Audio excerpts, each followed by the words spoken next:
Don't I know you, sir? Don't believe so. I haven't been here in many years. Name's Sайлас Гривз. Sайлас Gривz? The bounty hunter? Used to be. Ah, what are you doing here in Abelin? Just passing through. Got a little business to take care of. Well, sir, it would be an honor if you would allow me to buy you a beer. Hell, son, it would be my honor to drink it. I'm Molly. Howdy. I'm Dwight. That's Jack and Steve. Ben's behind the bar. Oh, I bet you got some great stories. A couple. Any of them true? Jack, be nice. A few. What about your shootout with Henry Plummer's gang in Bannock, Montana? Is that where you started as a bounty hunter? That's what it says in this here dime novel. Don't believe everything you read in them dime novels, boy. First man I hunted was back when I was riding with Billy the Kid. You knew Billy the Kid? Damn right. That scrawny son of a bitch had no fear. Wouldn't back down for nobody. I heard he collected the 10 stars off any crooked lawmen who crossed him. It was a war, boy. The Lincoln County War. And Billy promised his regulators would take the life of every bastard who helped bushwhack John Tunstall. Kid had a big chip on his shoulder and a hair-trigger temper. Made him dangerous as hell.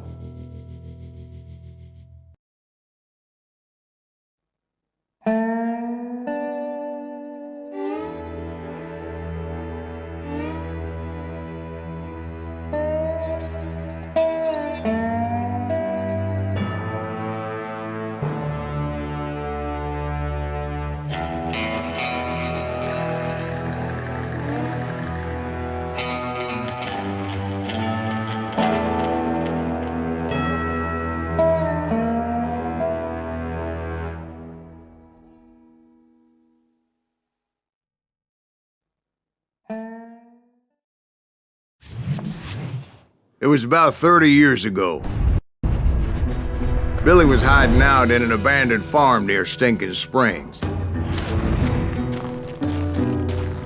I threw in with the kid because the man I had sworn vengeance on was riding with Billy's enemies.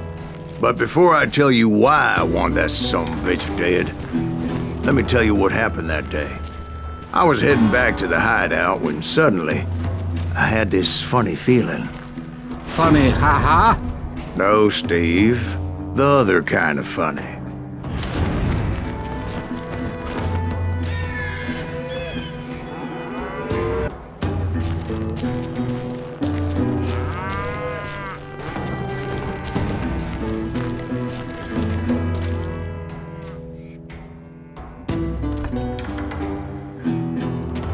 You heard Pat. We need to stay here and keep an eye on the road. That's not fair. We're missing all the fun. I knew those two morons would never let me through. I had no choice. Who's that? Is he with us?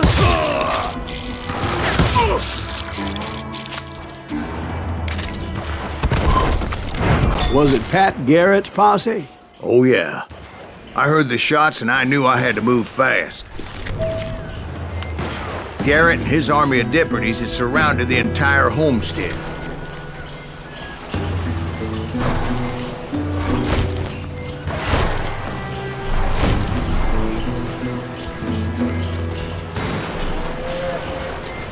Fire at will! Spread out, goddammit!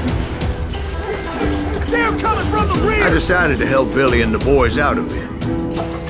So that's just what I did.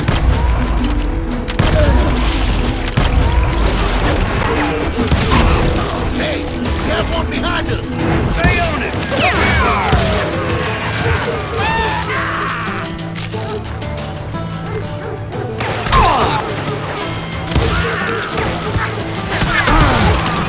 As the governor of New Mexico was paying for the kid's apprehension, Garrett was able to hire every gun hand in Lincoln County.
bunch of chickens with their heads cut Let's send off. these some bitches running.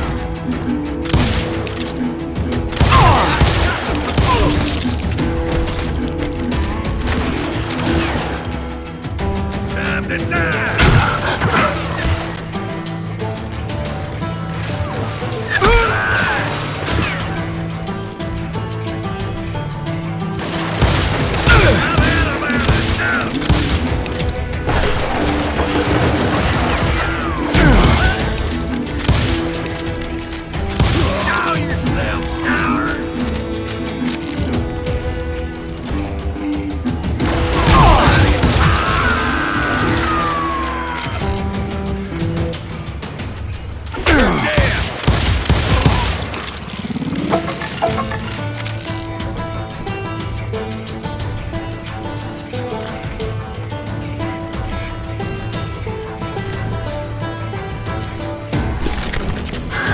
Still, one of them reached the water tower. Not a bad idea. It would be a turkey shoot from up there.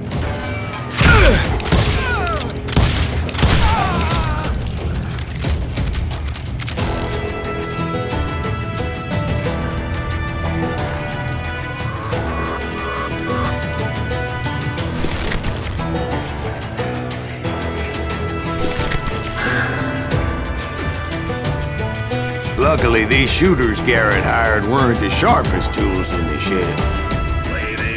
A lot of them were saddle tramps or sod busters or drunken drifters looking to make a few bucks.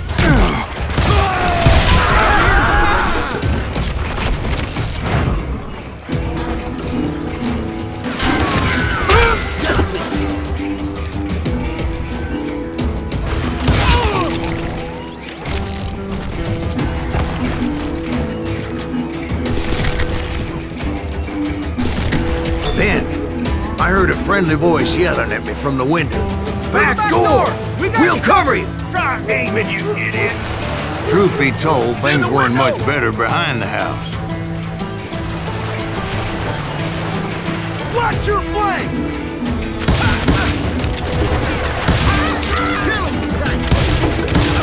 I cut their numbers in half, but that just made the ones that were left twice as mad.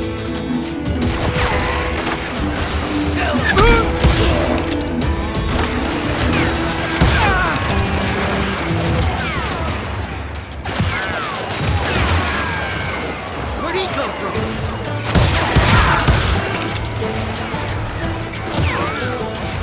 They made up for their lack of skill with a seemingly endless supply of ammo. You think you can kill me too?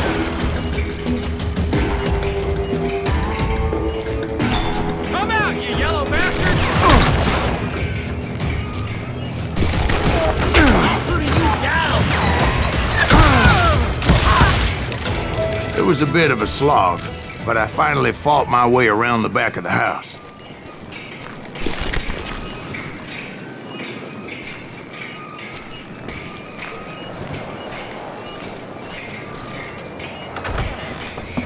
And like that, You'll I was all be inside, dead, you bastards! none the worse for wear. I passed Dirty Dave, Deader than a rat in a trap! and upstairs I found Billy and Charlie Beaudry. How about that? Huh? You like that?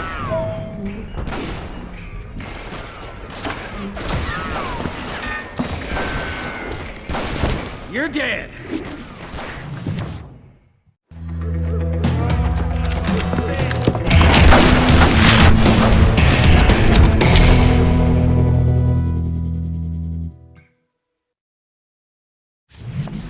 Billy looked at me and said, "About time, amigo!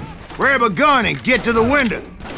Wait, so you were friends with Billy the Kid? Yeah, sort of. Anyway, we were surrounded by dozens of deputized shooters who wanted to do us harm.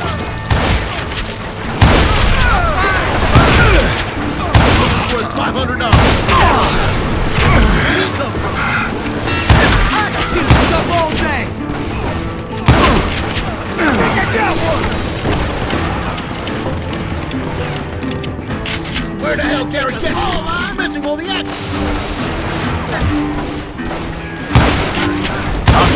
Garrett's men were dropping like flies, but they just kept on coming.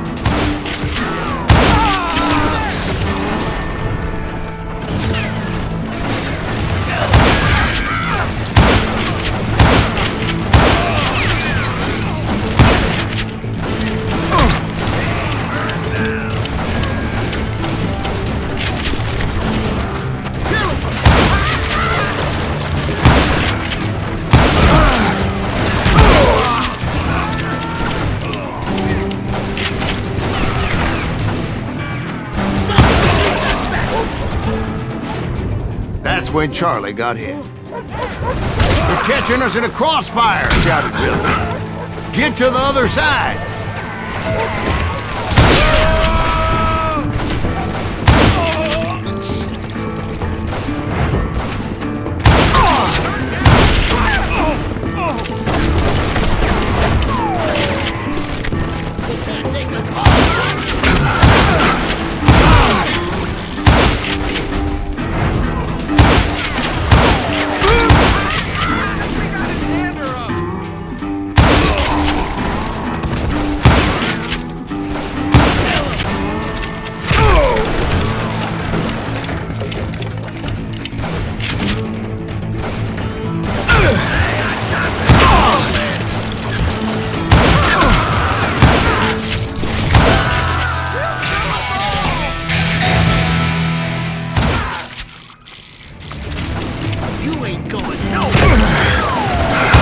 I don't know how many of those cocksuckers I personally put down, but it was pretty clear, even to Billy, that maybe discretion was the better part of valor.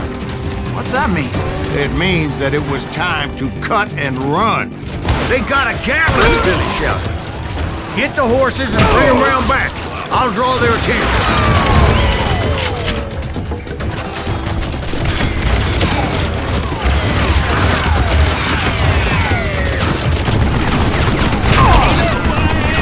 I said that it was time to cut and run. He directed that order at me, and I thought, why the hell do I have to do it? But I went anyway. Dumbass that I was back then.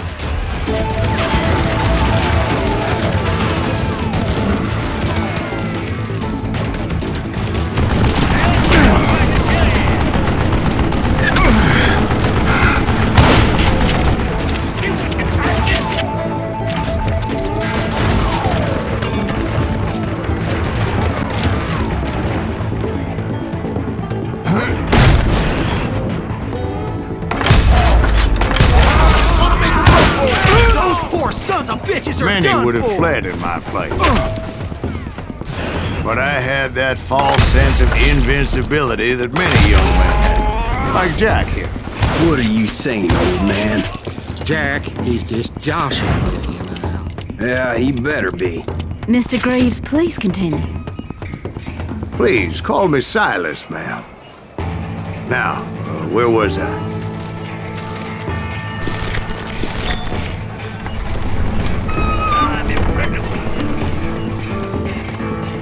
Keep shooting. I don't mind.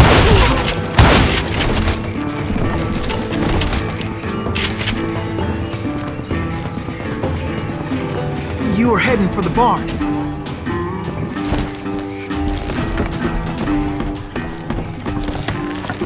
Gonna scalp your ass.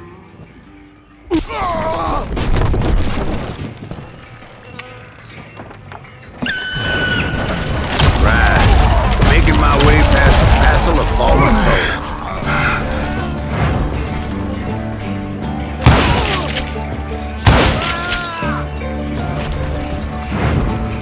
It's you or me. Sounds like Garrett hired a whole regiment of hired guns.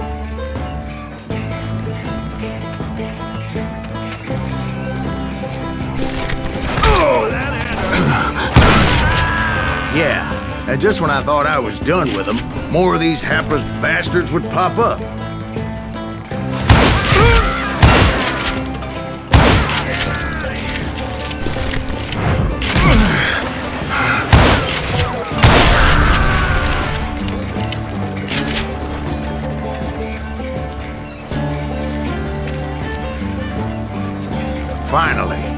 had the stables within my reach.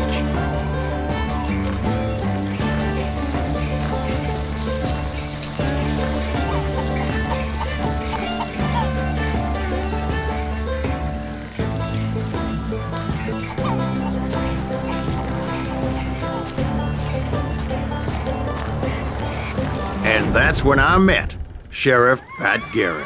I read that you went toe-to-toe with him, sir. That backstabbing bastard with that tacked-on tin star.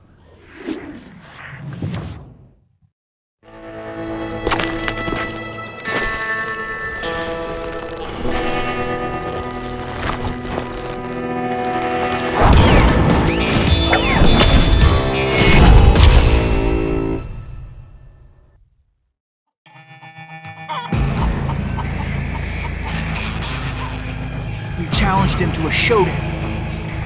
You read that in a dime novel? It said he showed no fear as he took your measure with eyes like a rattlesnake.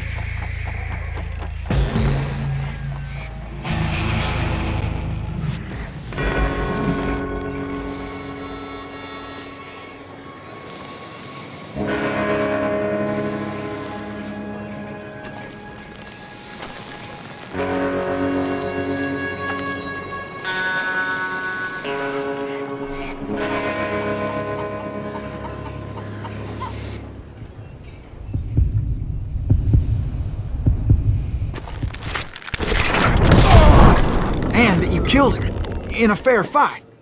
Is that what that penny dreadful said? No, boy. That ain't what I meant when I said I met Pat Garrett. So let me start again. I finally reached those damn stables.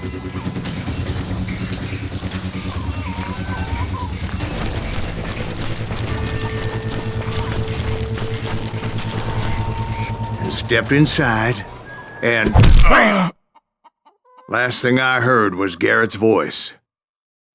That's not Billy. And go on, how did it end? And, boy, So what happened? Did Garrett arrest you? yeah, after I came to, the bastard had clocked me with his Colt.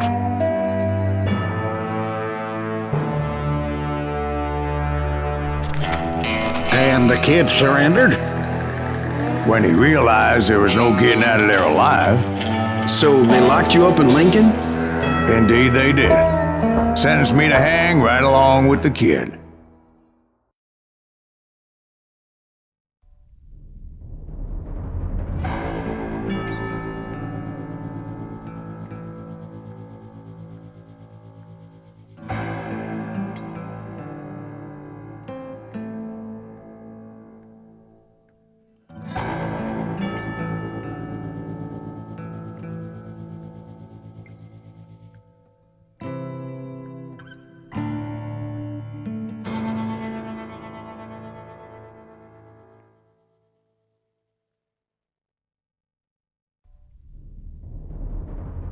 It's important to know that I was only riding with Billy so I could find the bastard I was after.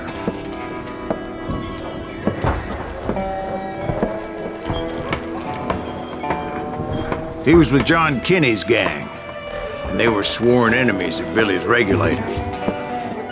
Why were you after him? I owed that son of a bitch a bullet for what he had done to me and mine. Instead, all I got for myself was a goddamn death sentence.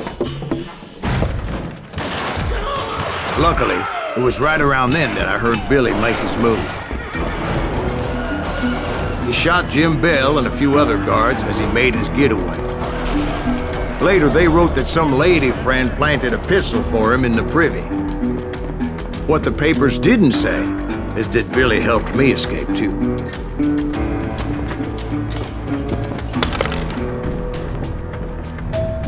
My first order of business was finding a firearm.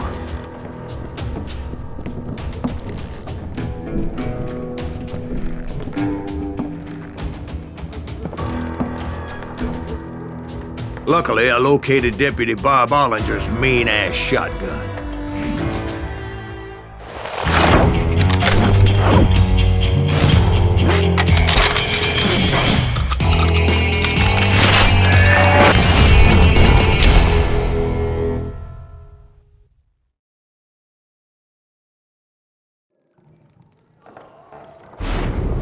I saw Billy through the window, and he yelled that I should take to the rooftops to make my escape. So I did. Anybody see Billy? Shut up and shut Jim Bill! Hell yeah. That scatter gun was like a double-barreled howitzer. It could blow a man clear off his feet. You hardly had to aim the damn thing. The kids escaped raised a huge ruckus. Come on out, you yellow bastard! Give it up!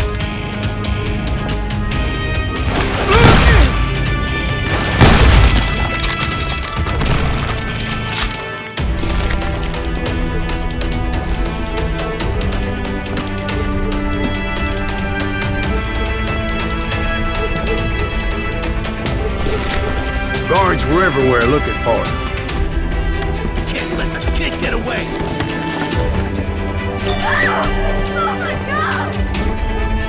Anybody see him?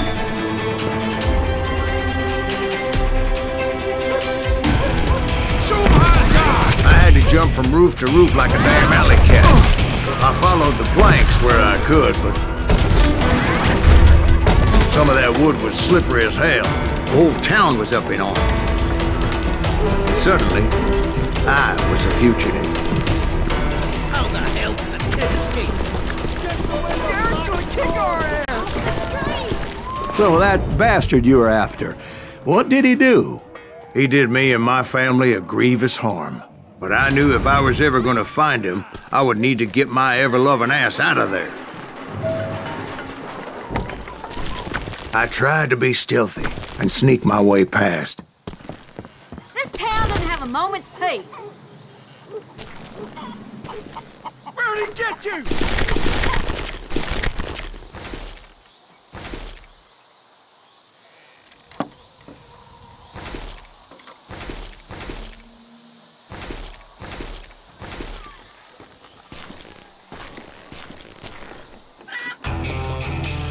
You! But hell if they weren't all waiting for me. Apparently, some of them thought I was Billy. You hooligans can go to hell. We can take him! Okay, now you're really pissing me off.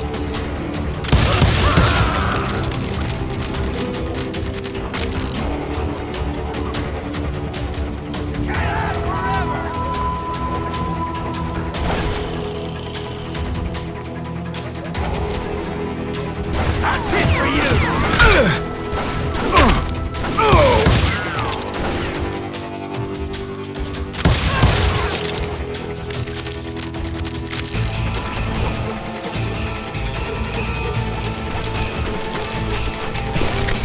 He's in town somewhere!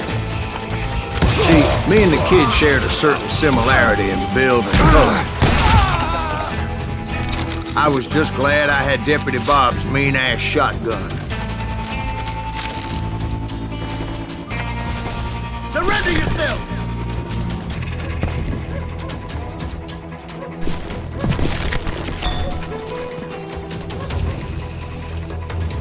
I don't get paid enough for this! Show yourself, coward! Give it up!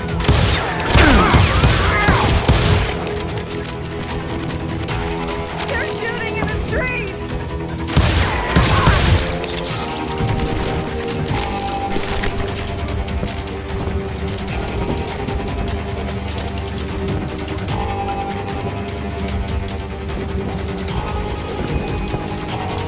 Leave him to me! Get your headstone! There's children here. We're gonna be in deep shit with So much lead was whizzing by my head, it was like everyone in Lincoln wanted to put me in the ground. I knew I needed to find a horse. Though I never did have a great fondness for those four-legged grass eaters. Smelly, sweaty, ungrateful beasts. We prize them too high, if you ask me. Put down your weapon!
paid enough for this.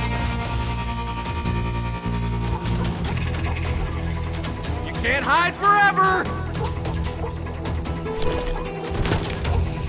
You won't get away with this.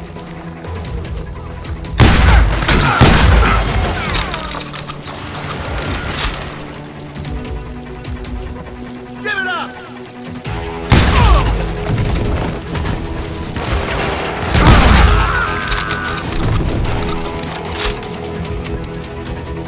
You're threatening the lives of innocent people.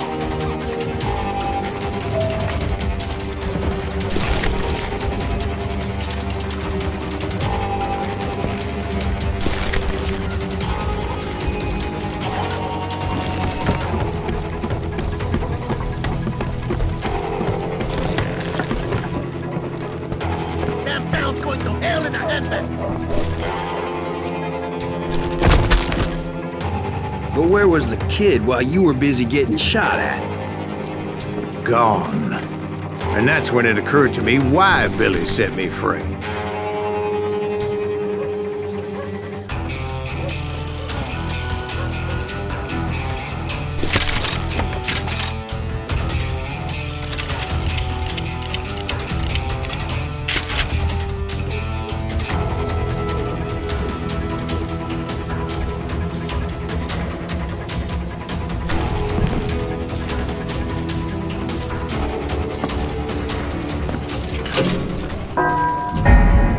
Take it!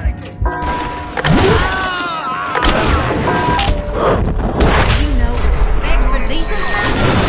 So I could be a hapless decoy and draw attention while he snuck out of town.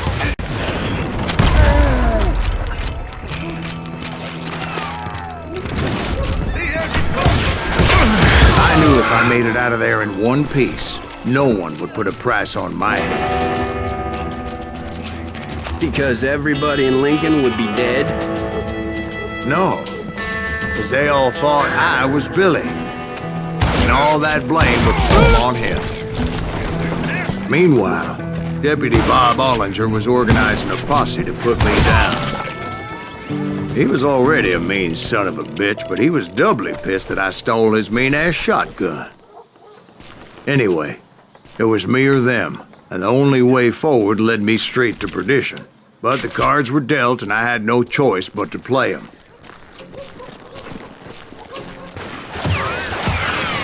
Let him get away!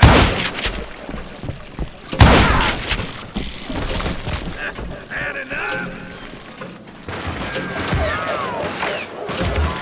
We're gonna be in deep shit with that get back.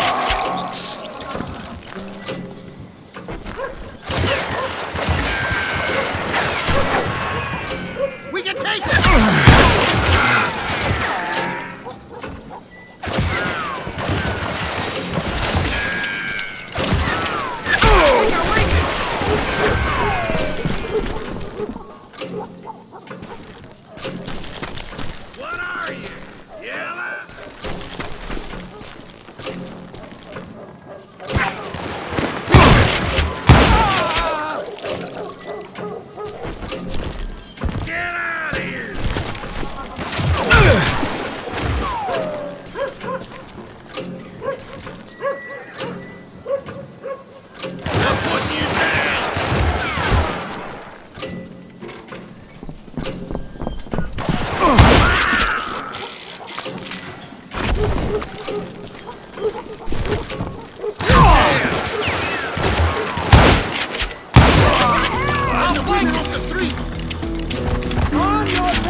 gonna be in deep shit when Pat gets back.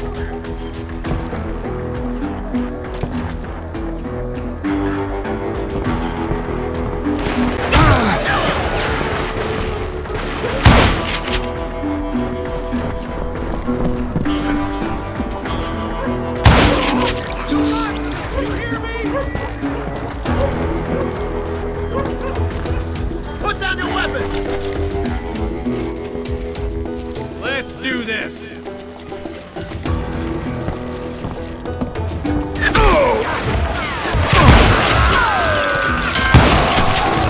We can take him!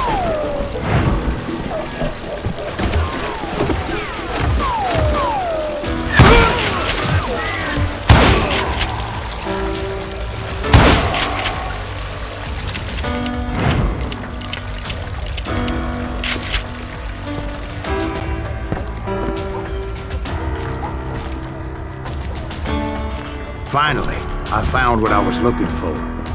The stables on the edge of town.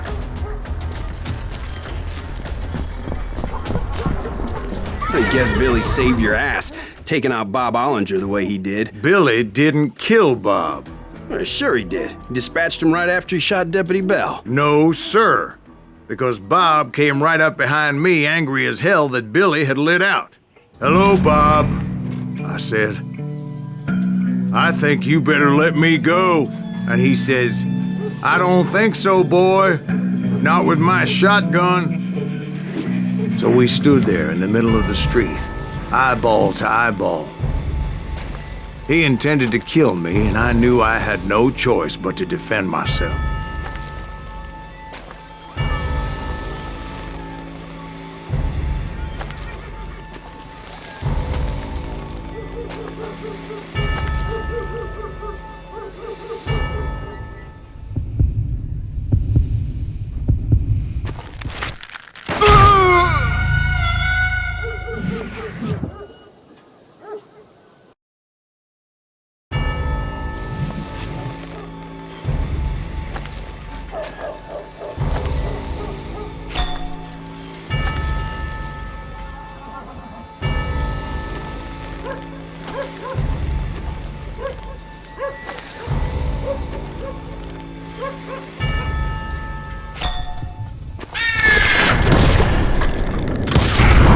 Some say I fought unfairly, but they weren't the ones looking him in the eye that... So where'd you go after Lincoln? Mexico. Until I realized nobody was looking for me. I ended up taking a job at the Rurales. The Mexican Rurales? I was hired to help them track down the cowboys. The most vicious outlaw gang in Cochise County? Curly Bill Brocious? Johnny Ringo? Led by old man Clanton himself. They must have paid you a pretty penny to take them hombres on. Not really. But truth be told, I had my own reasons for going after those boys.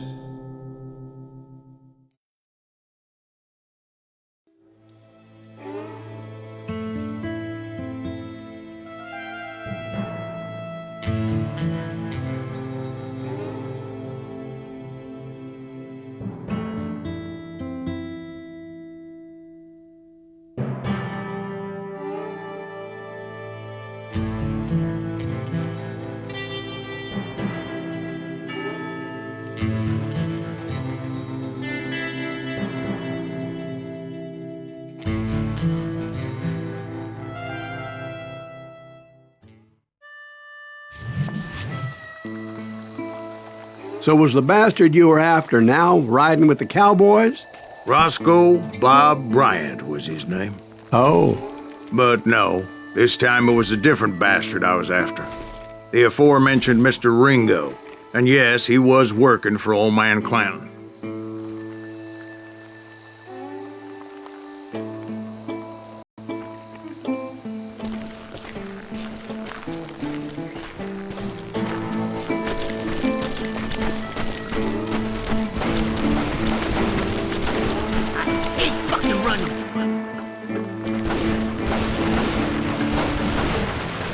I came upon them robbing a stagecoach, which wasn't surprising, being they were such murderous thieves and bastards.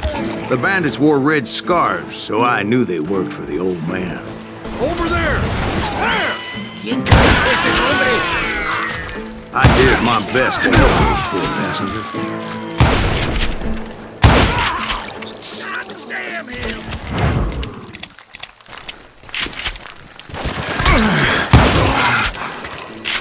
Moments later, the attackers were dead, and I checked the stagecoach to see how many passengers were still breathing.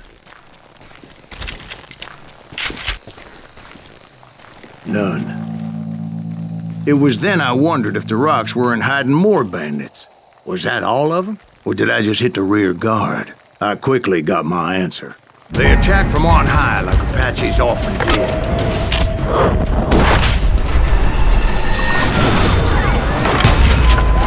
They would appear in great numbers from above and rain down lead on their hapless enemies' heads, making use of the high ground, whatever else they had. Yep, the Apaches always appeared out of nowhere, and there never seemed to be an end to them. Were you attacked by Apaches? What happened to the cowboys? Did I say they were Apaches? I said Clanton's cowboys attacked me Apache style. I was in a pitched battle, but I was holding my own against an overwhelming enemy force.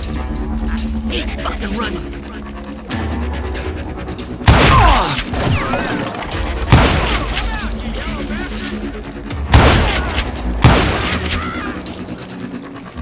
You're done.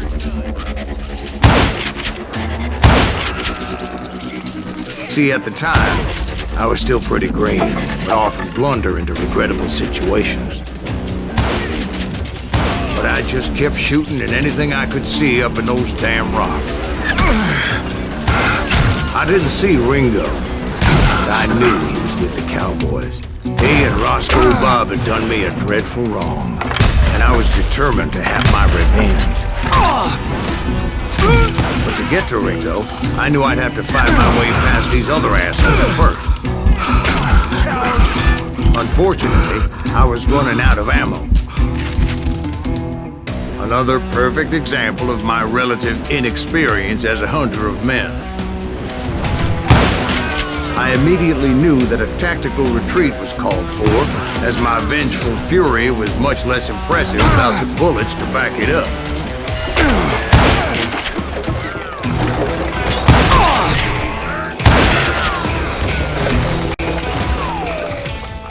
Finally, they managed to corner me.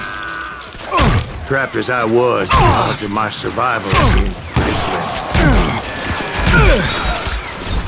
Luckily, serendipity was on my side as I suddenly spotted a way out of my predicament.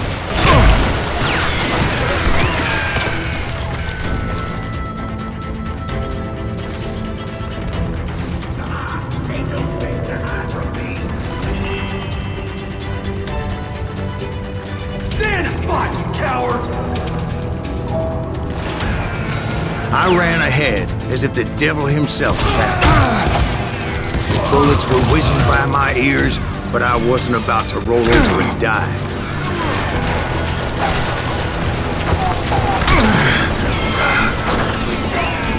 I just kept running like there was no tomorrow. Because there wouldn't be if Clanton and his men caught up with me. As I was scurrying around those caves, I thought, what was I thinking? Going up against a gang like this. You're done!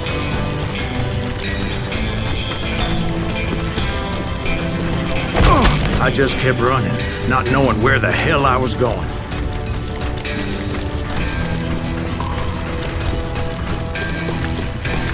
A dead man!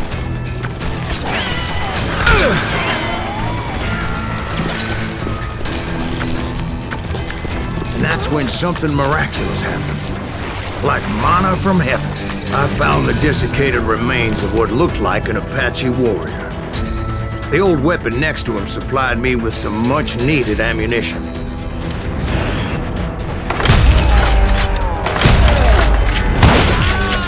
That Masterson once told me it was more important to be lucky than good, and he would know.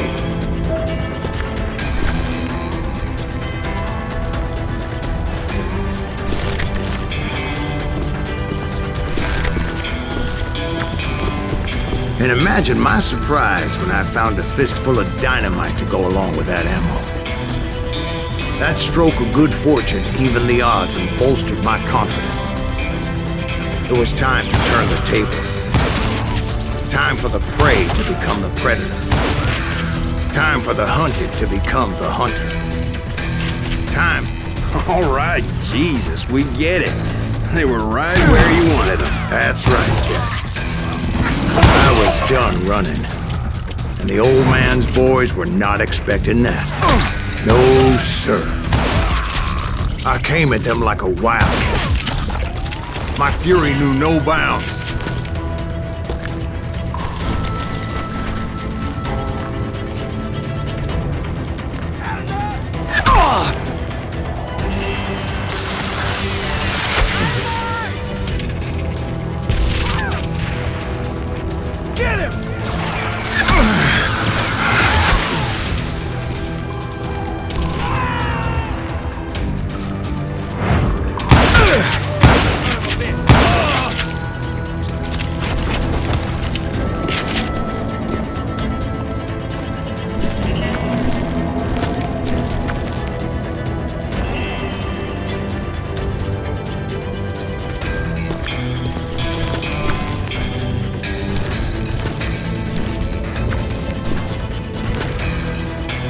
It was finally time for that old man to pay for his sins. Get out here!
Most everyone thought it was the Ruales who had come up against him in Guadalupe Canyon, but it was just me.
hate me, huh?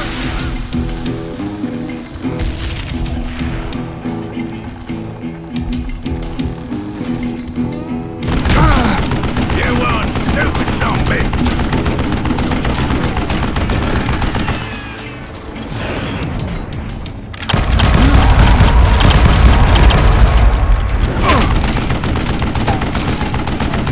Wait! Goddamn book!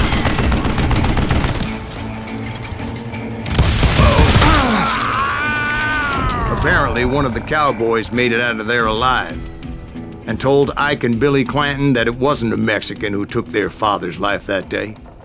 They just assumed it was one of the Earps, and that little misunderstanding eventually led to that legendary gunfight at the OK Corral.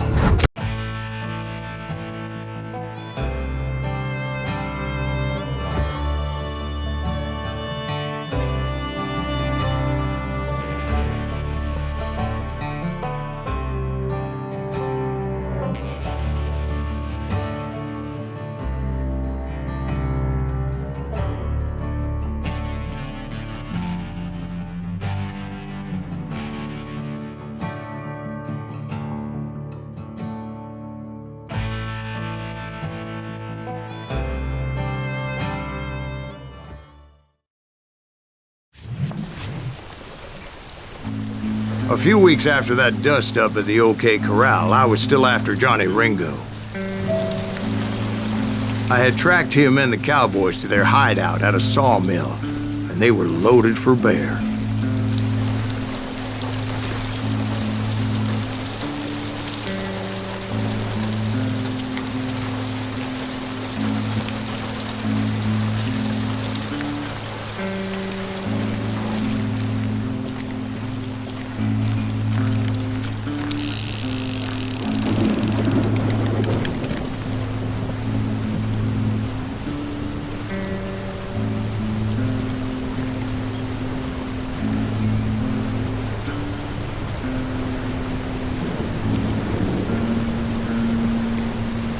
Somebody's coming! So, what exactly did Johnny Ringo do to piss you off? Well, him and that other bastard. Roscoe Bob Bryant? Yep. They both deserve to die, and I promise I'll tell you why. But first I need to tell you about the cowboys' new boss, Curly Bill Brocious. Herb's coming! Get ready, boys.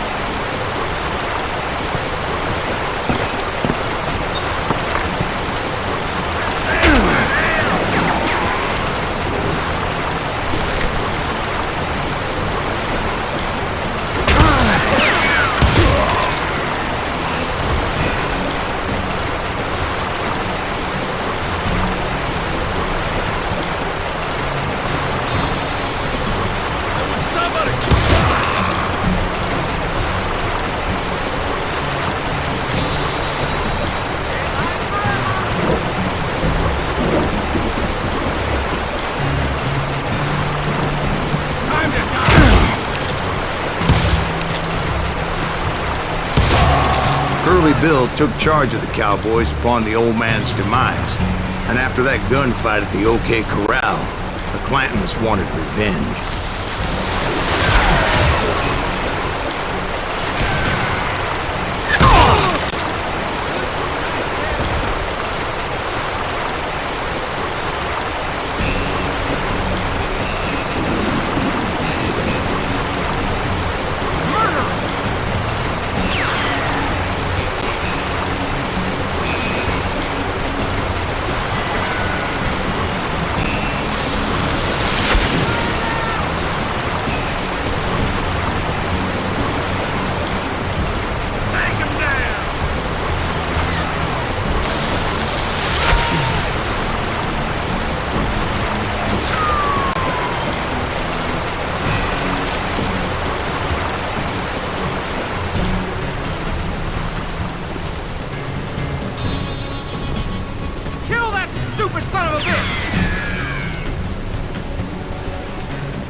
kill him! So they murdered Morgan Earp and grievously wounded his older brother, Virgil. Beat him!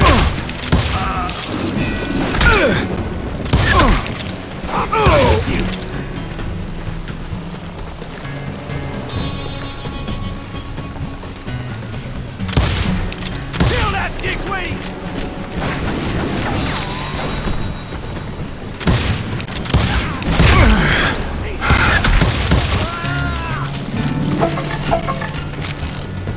Show yourself, coward!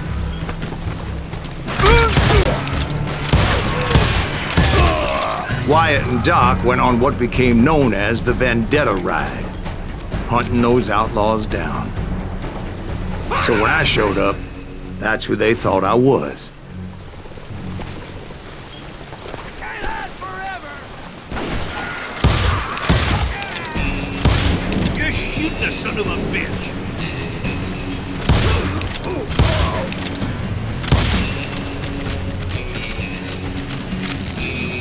Get him from...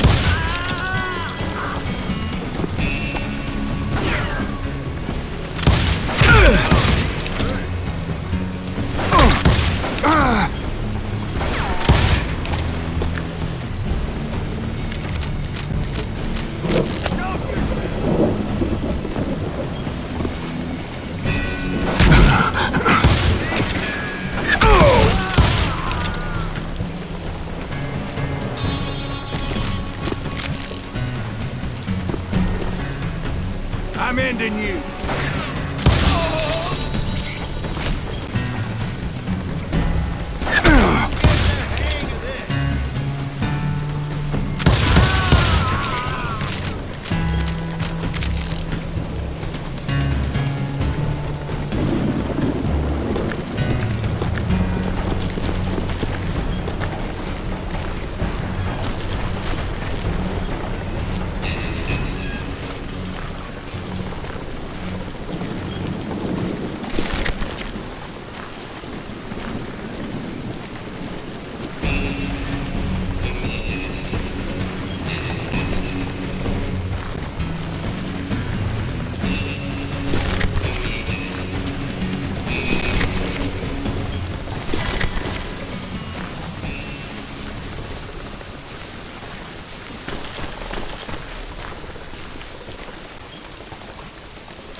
There were killers around every corner, all wearing red bandanas.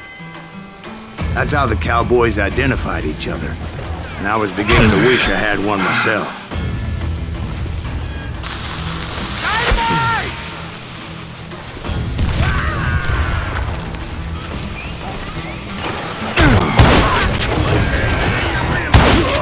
But I wasn't about to let Ringo walk away unscathed, and that's what drove me forward.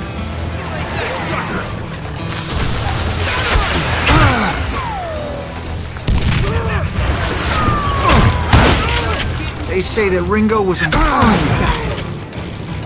I hardly saw anyone faster, boy.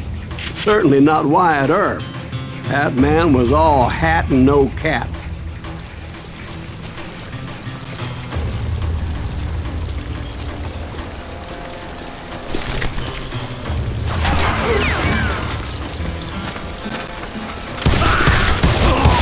Earp wasn't much of a match for him, but Doc Holliday might have taken. That Lundy should have kept his nose out of it. He never charged anyone for the murder of Morgan Earp. But everybody knew that Curly shot him in the back. That was common knowledge. Yeah, maybe so. But Ringo had nothing to do with it. He was just being loyal to a friend. Is that what you call it? Being loyal? Well, to get to that loyal friend, I had to pass by some buzzsaws as big as a man.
Excuse me, sir. I have a question. What's that, Dwight? After old man Clanton died, why didn't his son take over the Cowboys? Because Ike Clanton was dumber than a box of rocks and a yellow belly to boot.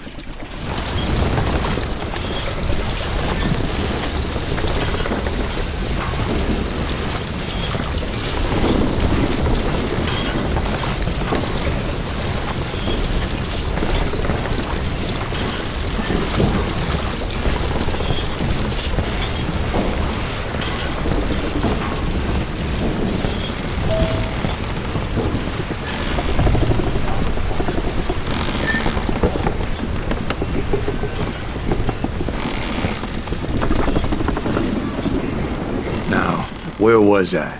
Taking down the entire cowboy gang single-handed. Indeed I was, Jack.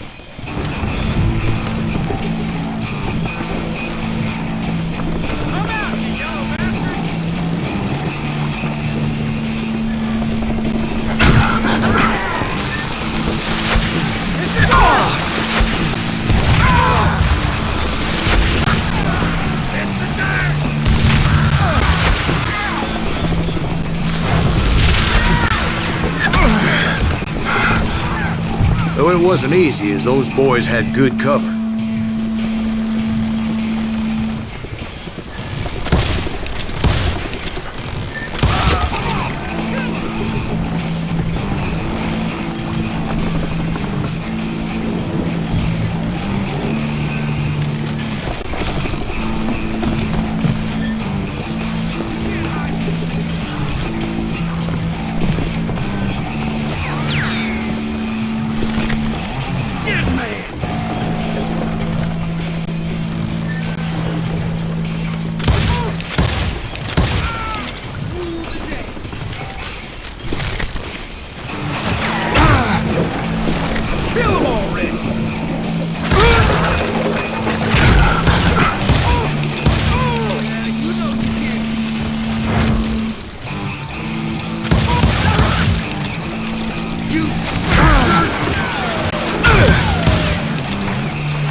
Get out of luck. You come out and I will. Come on, smoke that sumbitch.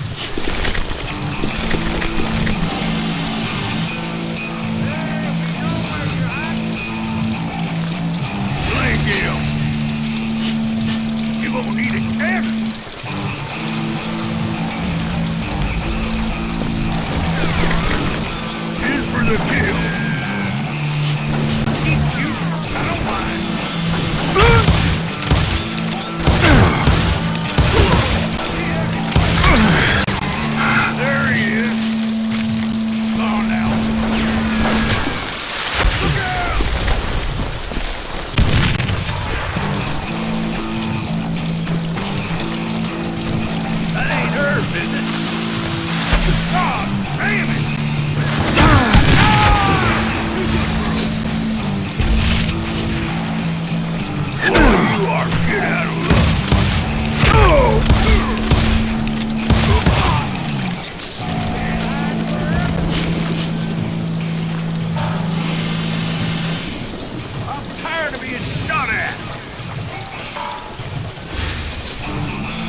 Carts everywhere, piles of lumber, and God knows what else for people to hide behind. That really was one hell of a sawmill. Quite an impressive operation.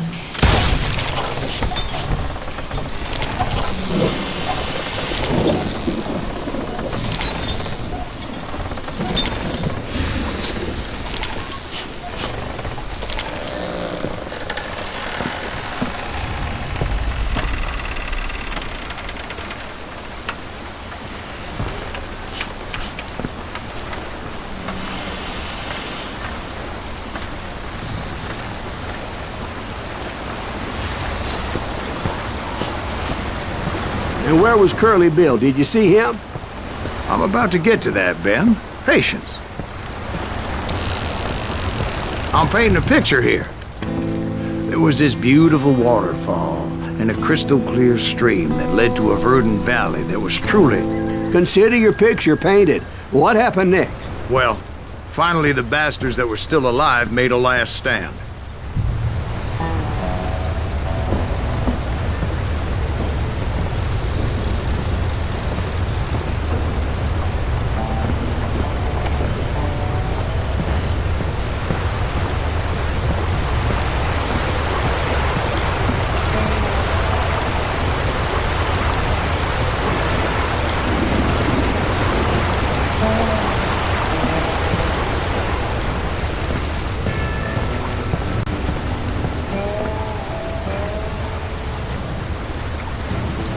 Curly Bill, Johnny Ringo, and his compadres took off into the lumber yard, and I followed after.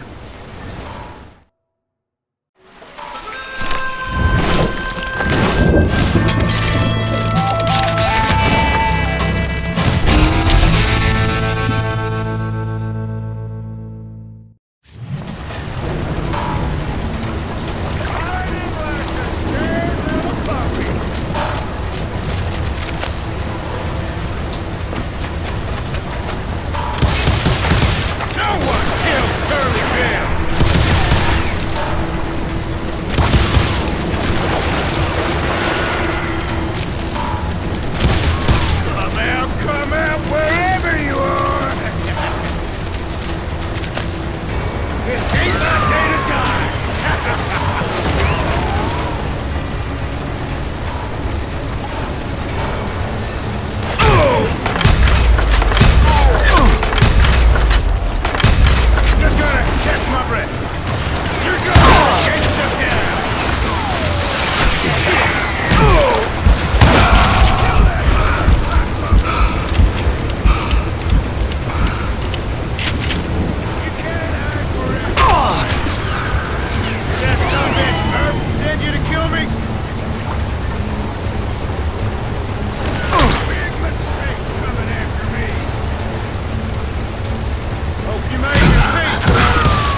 This ain't my day to die!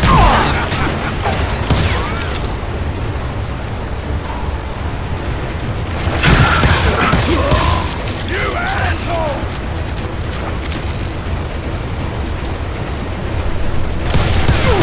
Help me out here! See what you got!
Brocious gave me no choice but to take his life. But Ringo was nowhere to be found. I knew you didn't kill Ringo, because he was found dead in a different location altogether. To this day, his killer is still unknown. Indeed. Took me a few months before I finally tracked his ass to West Turkey Creek Canyon.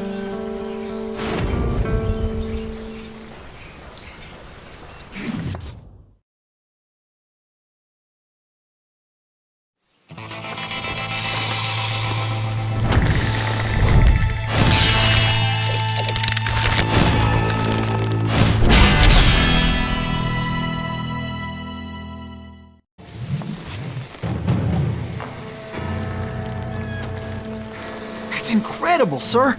I always thought that Doc Holliday was the one that killed him.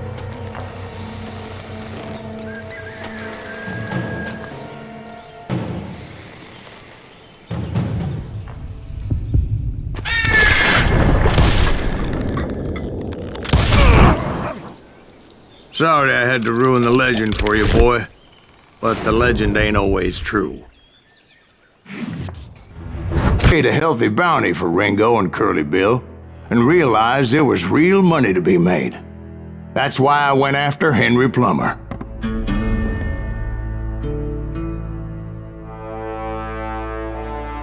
Now, wasn't he the sheriff who augmented his income by shaking down miners and robbing gold shipments? That's the one. Oh, yeah, I remember him. He ran that gang of thieving outlaws called the Innocents. So it's true that you went toe-to-toe with him? Indeed I did, son. Indeed I did.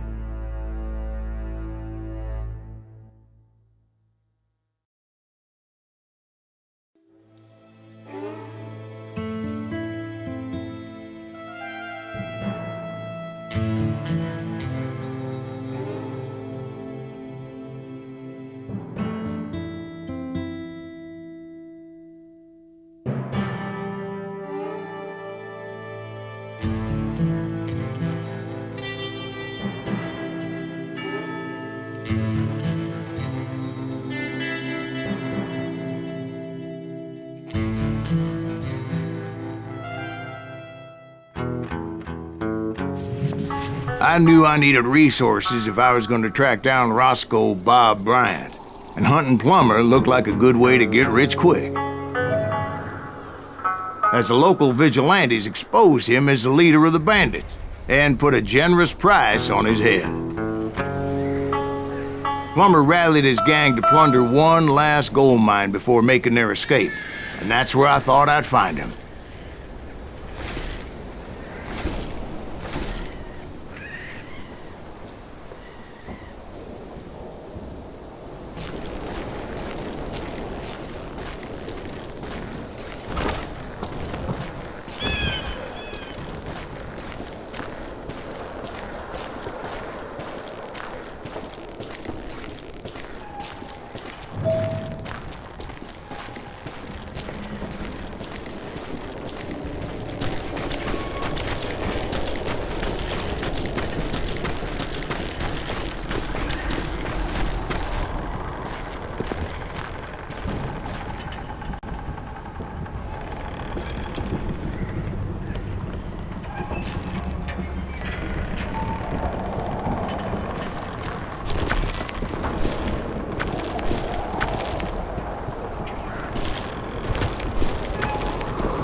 It makes me nervous standing so close to all these goddamn barrels of gunpowder. Why would you be nervous? No one has the cojones to come after us. As long as you don't light up a cigar, we're fine. Yeah, besides, George is up there on the rocks with that rifle of his. Nothing gets past him.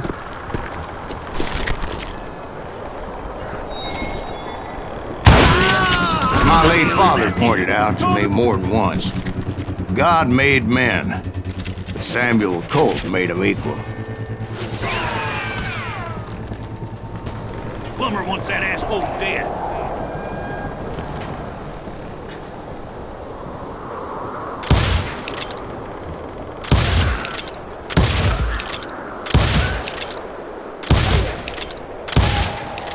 You can't beat the innocents.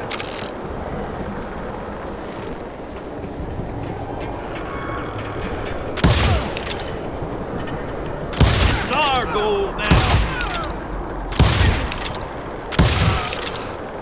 Come on out, you yellow bastard. You ain't beefing me.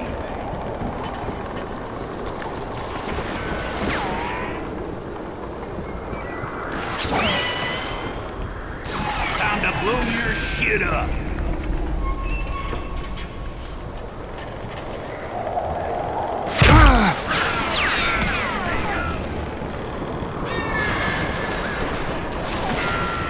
I do not deserve to die like this!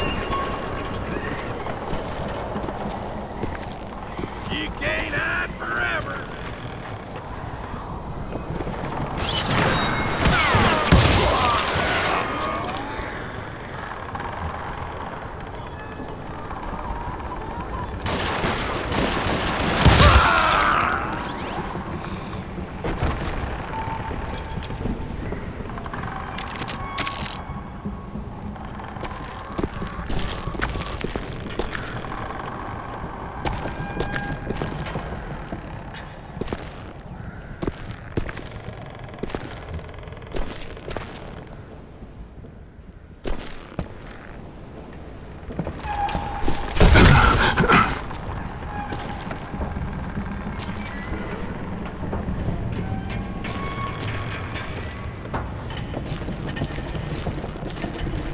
I knew that dynamite wasn't mine, so I decided the polite thing would be to return it.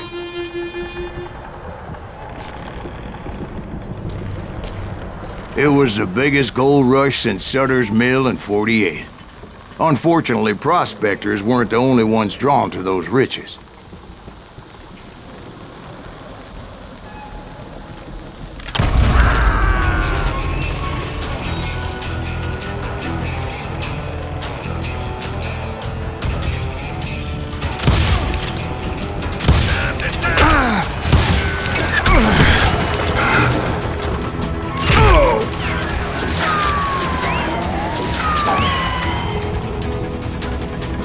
You're dead.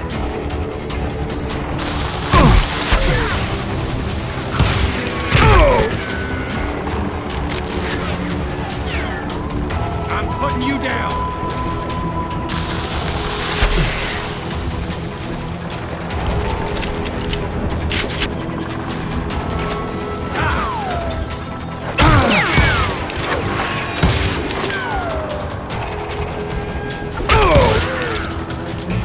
There were thieves and killers, robbing travelers and hijacking gold shipments. Like those that ran with Plummer. Some were just regular folks I knew from town, drawn by greed and easy pickings. Charlie Crow, the blacksmith. James, who worked in the stable. Sam and Jeremiah Barber, the butcher's sons. Ordinary citizens who lived a double life. Stealing and thieving and murdering their neighbors.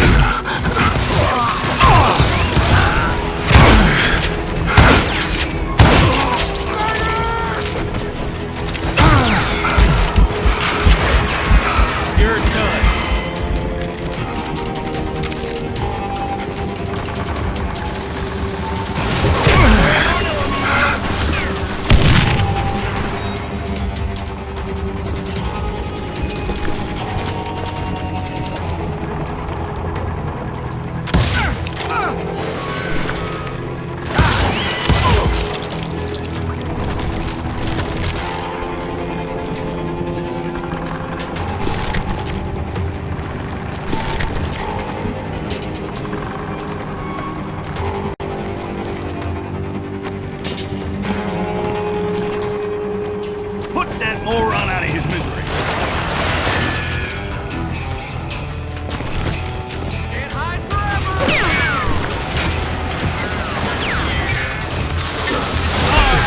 If Daddy had lived to see Alfred Nobel's explosive invention, my guess is he would have told Samuel Colt to kiss his ass.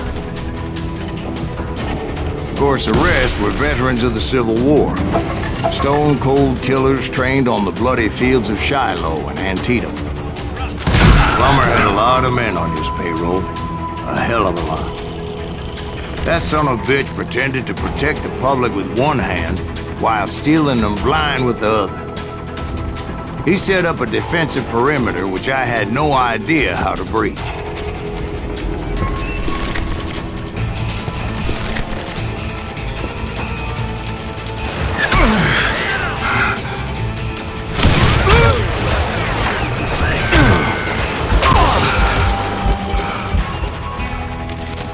You can't beat the innocents!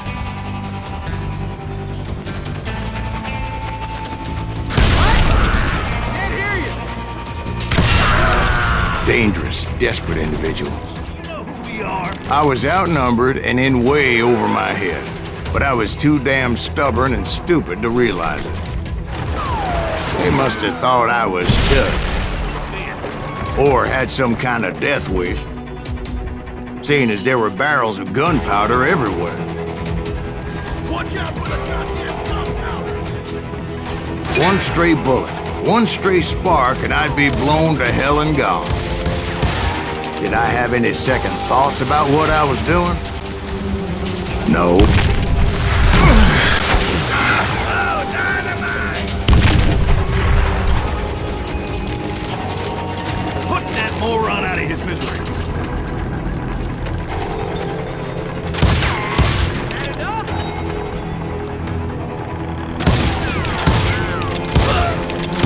You can't beat the innocents!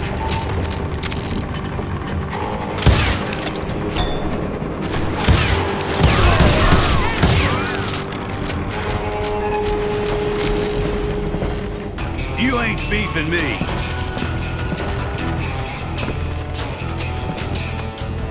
Show yourself, coward! You must be a...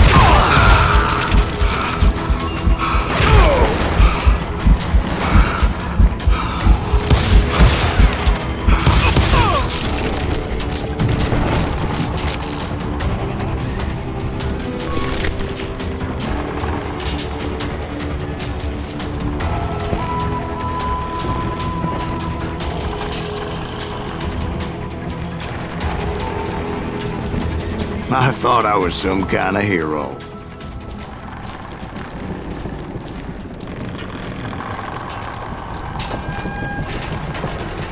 I finally made it past and headed on to meet my destiny.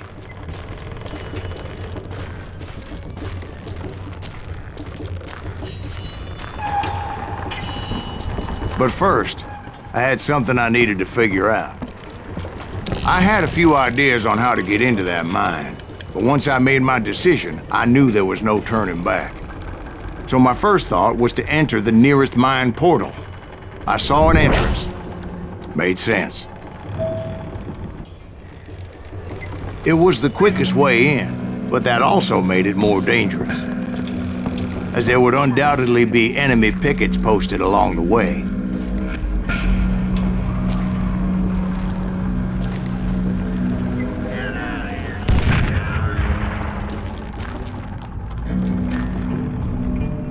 This is our goal now.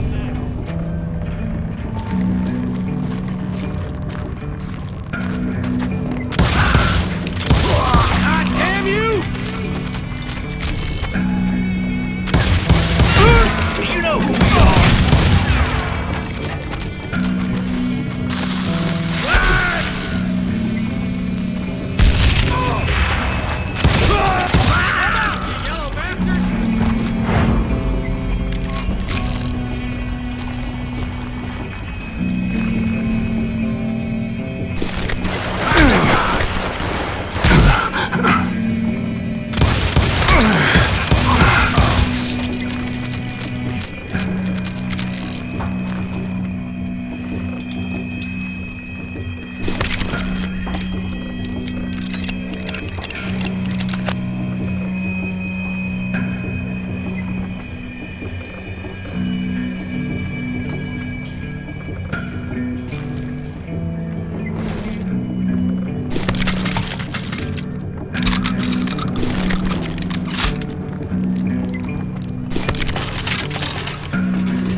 Besides, once you enter a mine like that, it's easy to get all turned around.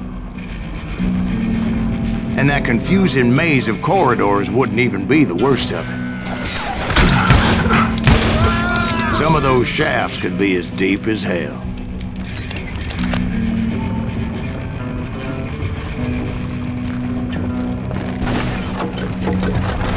I'm ending you.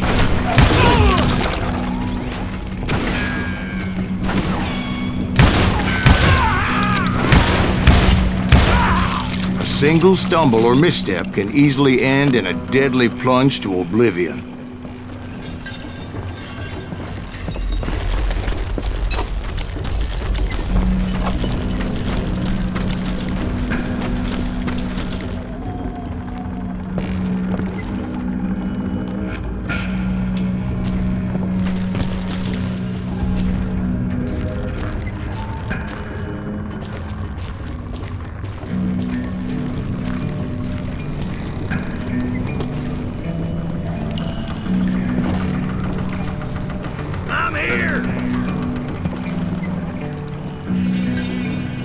Time to blow your shit up.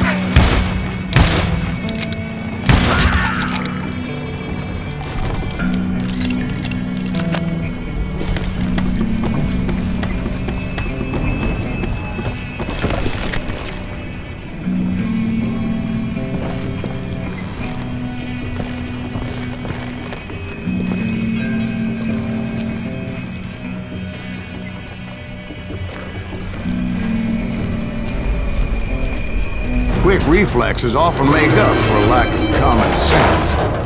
Luckily, I was never one to be easily bushwhacked. I would just need to be careful not to blow myself to kingdom come.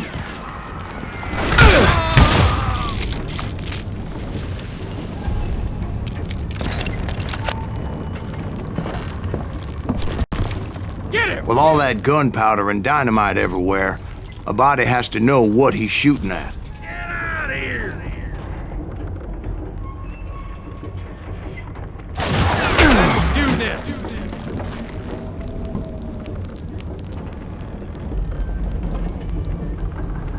I do not deserve to die like this!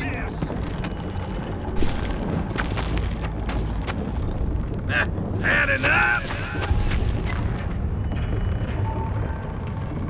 I will drop you down a mine shaft. You'll die for this, you hear me?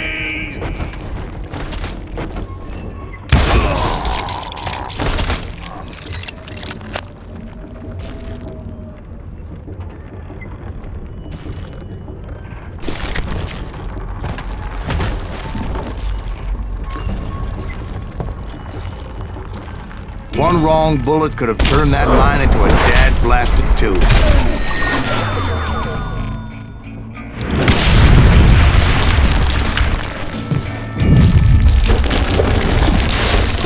I freely admit that my plan of attack was not just moronic, but clearly insane.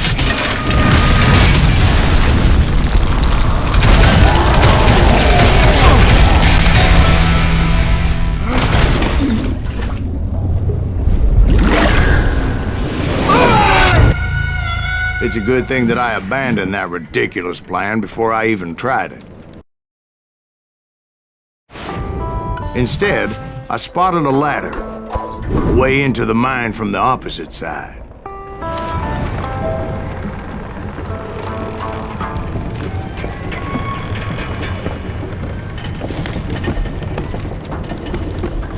It was a long way around, but that approach seemed more sensible at the time. Of course, being I had a problem with heights, that scaffolding scared the bejesus out of me. Climbing down that ladder required some caution, because even though I had a younger man's reflexes,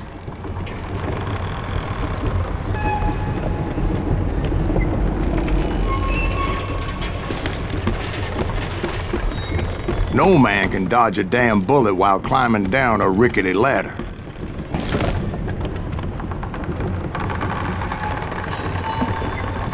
I needed to make a leap of faith, which ain't easy when you're suspended between heaven and hell.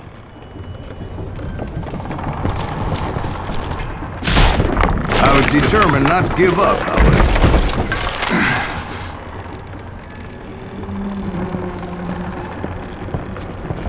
As Sheriff Plummer seemed quite the despicable character. When the vigilantes discovered what the sheriff was up to, people were outraged. That 10,000 they put on his head would go a long way to helping me find old Bob.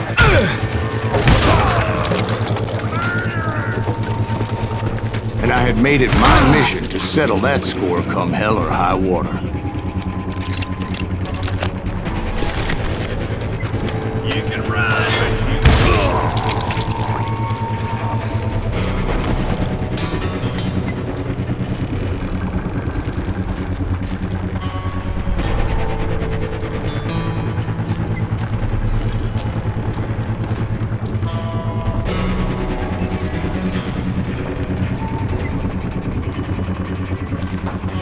But first, I would have to make a choice.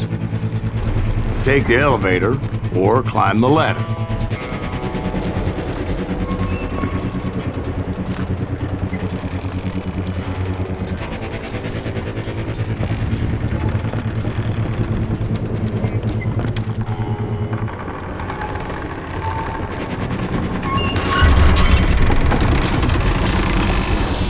I picked the more convenient and more dangerous route.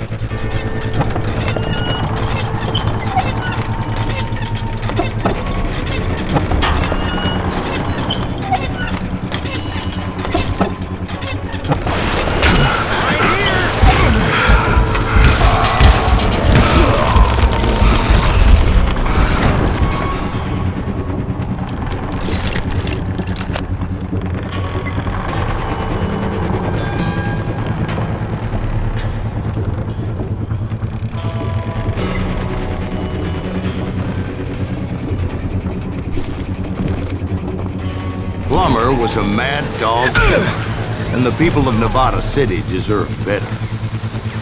Nevada City? Well, I thought Plummer met his maker in Bannock, Montana.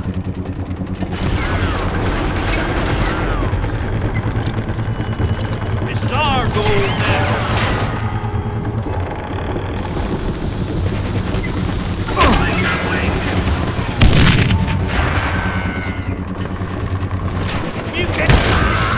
Right, well, he was the sheriff of both places at one time or another, but that's neither here nor there.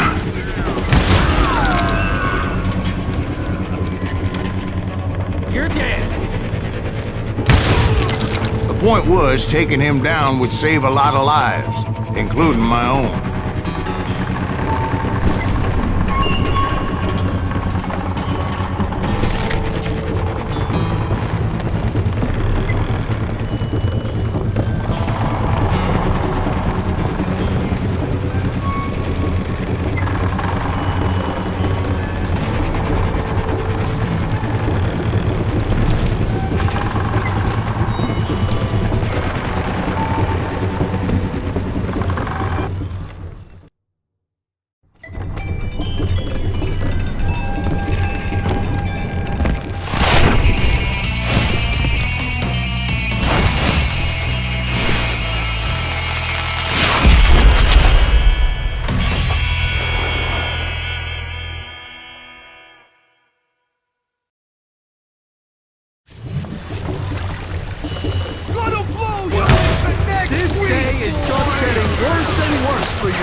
Clearly unhinged, and I could see right away that this was going to take some doing.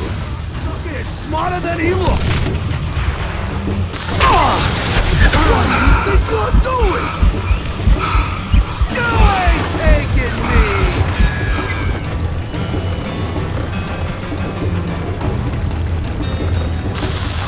Run! They're gonna bury you in a million pieces. Show yourself.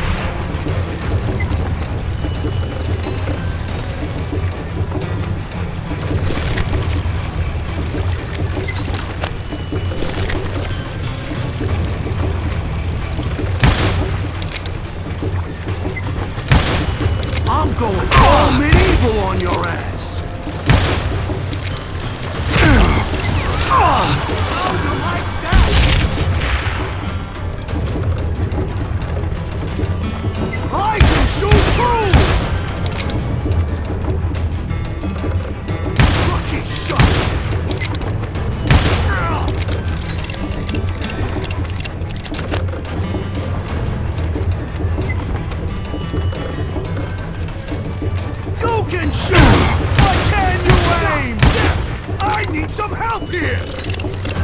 Come on, boys! Take this cocksucker out!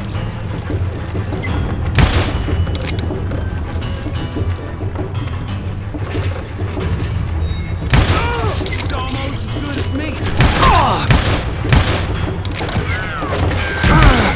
Oh, he's hurt now.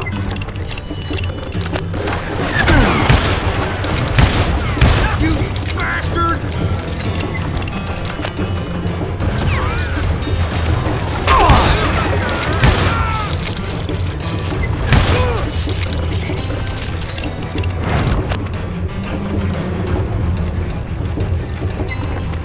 Boom!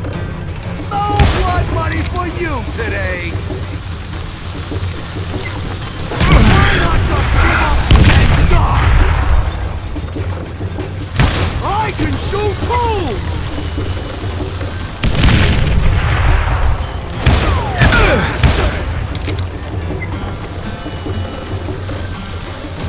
Time to blow your shit up.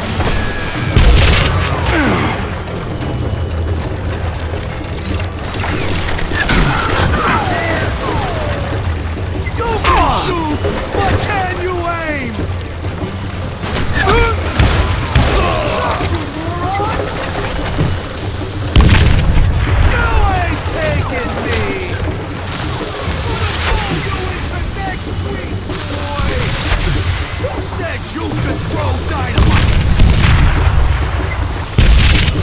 They're gonna bury you in a million pieces!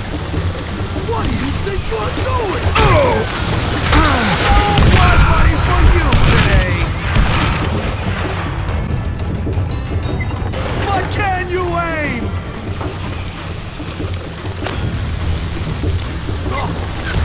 Bad enough. No blood money for you today!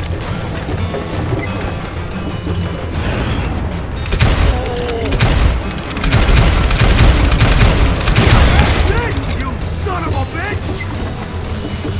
I can shoot too!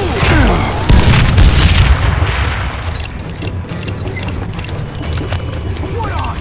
Yellow? You ain't taking me! Show off!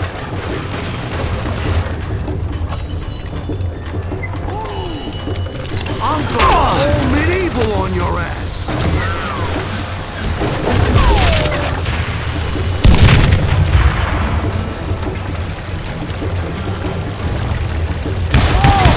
You can shoot, but can you aim? Gonna blow you into next week, boy! Plumber wants that asshole dead.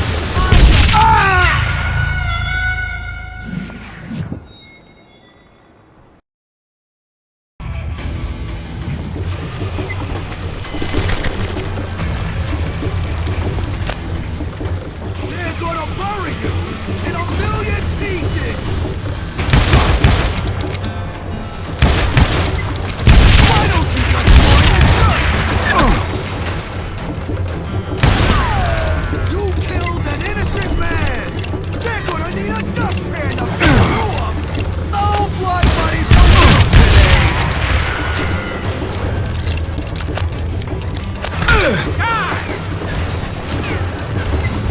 I'm going all medieval on your ass! Kicking my ass! They're gonna bury you in a million pieces! You can shoot, but can you aim?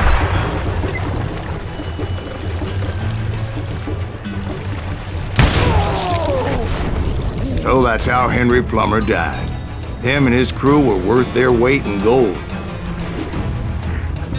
And now, Did you finally go after that Bob feller? well, I heard word he was in Kansas with John Wesley Hardin. So that's where I went. Where in Kansas? Abelin. Why do you ask, Ben? No reason. Was Hardin as fast as Ringo? Ringo was fast, but John Wesley was as fast as the devil himself.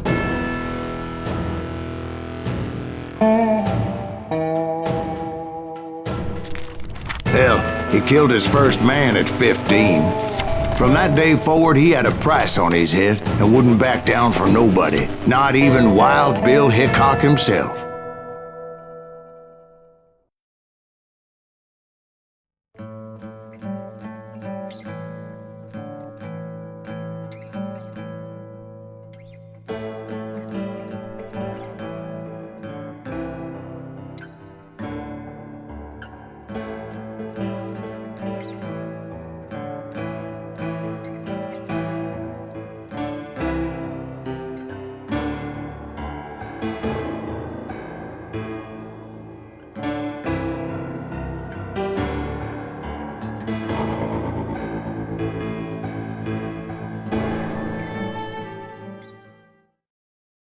I dodged death many a time, and that night in Abelin was no different.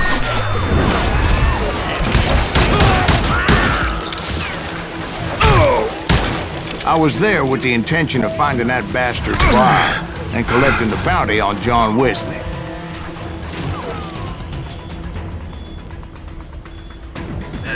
I think he's scared. Can't get a good shot at him.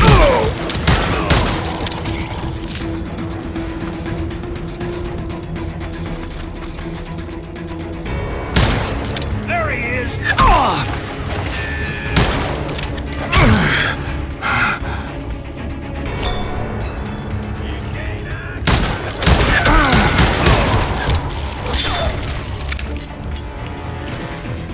Watch where you're shooting.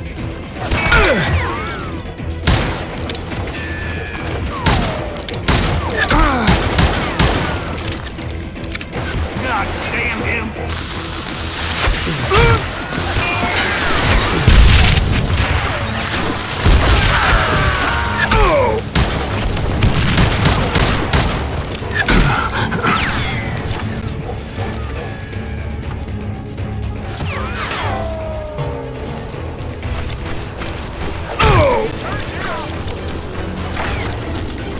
I thought the Texas Rangers got hardened. Yeah, that's what they want you to believe.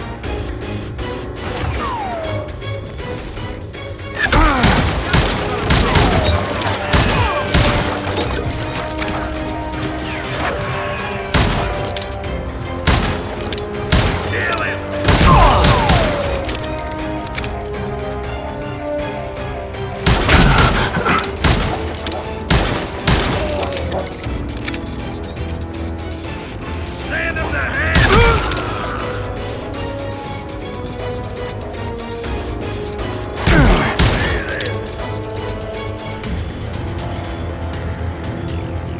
I'm putting you down.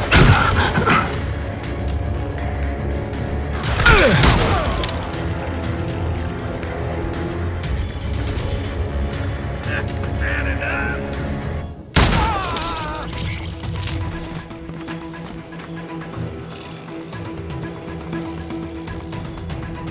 Time to die! It was cold'n a witch's tit in a brass bra that night as I fought my way past his loyal compadres.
to the very same saloon we're sitting in today.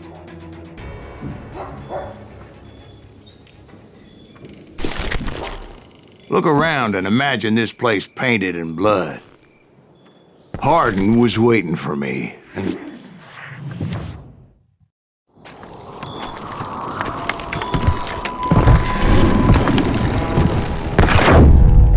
Wait, I'm jumping the gun here. Let me back up and give you some background on this sumbitch. He deserves that much. Don't you think so, Ben? John Wesley Hardin was a killer. By the end, he confessed to taking the lives of 42 men. Fathers and husbands, brothers and sons, men with families who cared about them. He was a bona fide folk hero by then, and had amassed a gang of armed miscreants and other assorted thugs. He and his men set up camp outside of town, and I was hoping Bob was among them. Shit, it's cold out here. Freezing my giblets off. Ain't right we gotta stay out here keeping watch like this. Ain't nobody stupid enough to go after Hardin anyway. Better 3 hours early than a minute too late. Damn it! Shoot that son of a bitch! They didn't ask why I was there. They knew. As most of them were wanted as well. I figured Hardin was here somewhere, but to get to him, I'd have to get past his gun hands. That was easier said than done, as most of them were as foolish and full of bravado as I was. I had to spill a lot of blood to find out Hardin wasn't in that camp. He was carousing in town with his closest friends. Hardin's boys apparently didn't want me to reach the Bull's Head. Some were hightailing it into town to inform their jefe of my unwelcomed presence.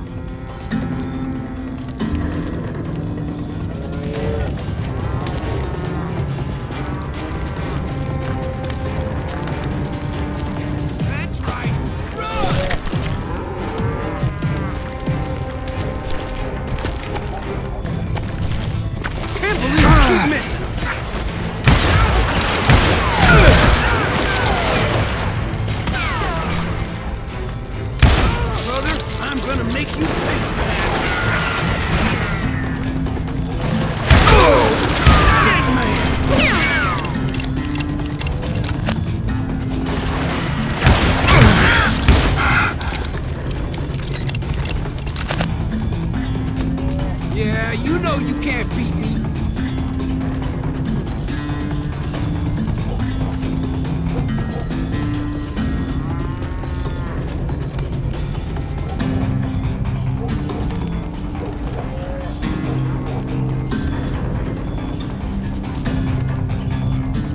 You can't hide from me.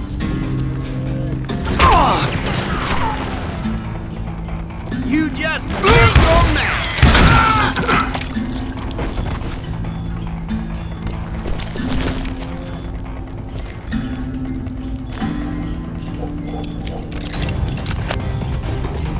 Tell Hardin someone's coming for him.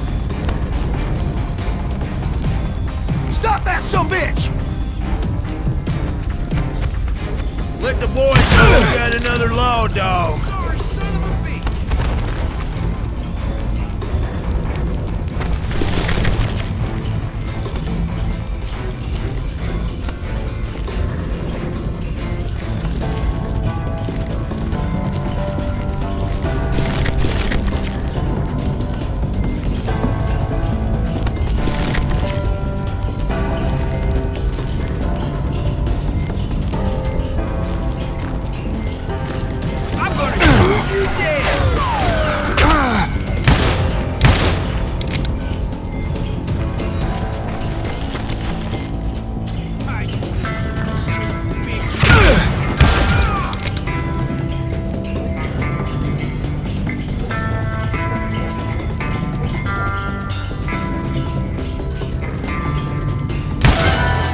I wondered if Bob was among them.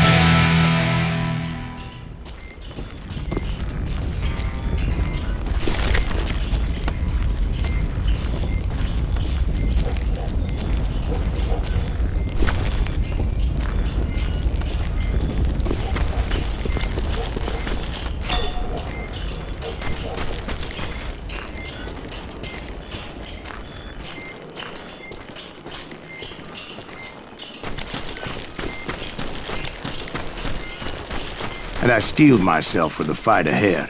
For as good as I was, deep down I wondered if John Wesley wasn't just a little bit better.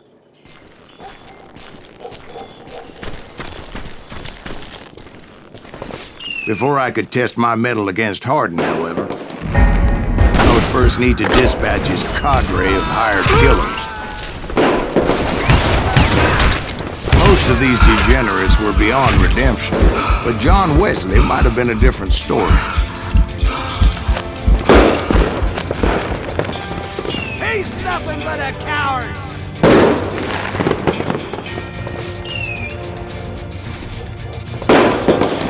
Somebody kill him!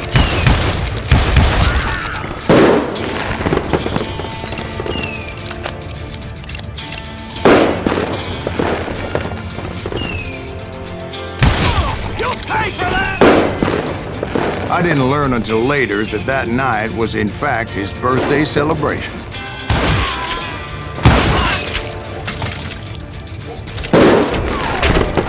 This son of a bitch is pissing me off!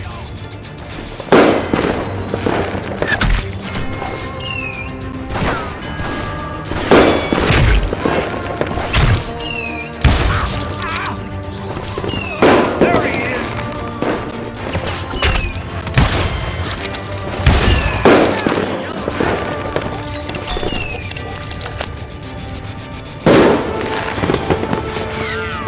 Shoot him! Shoot him!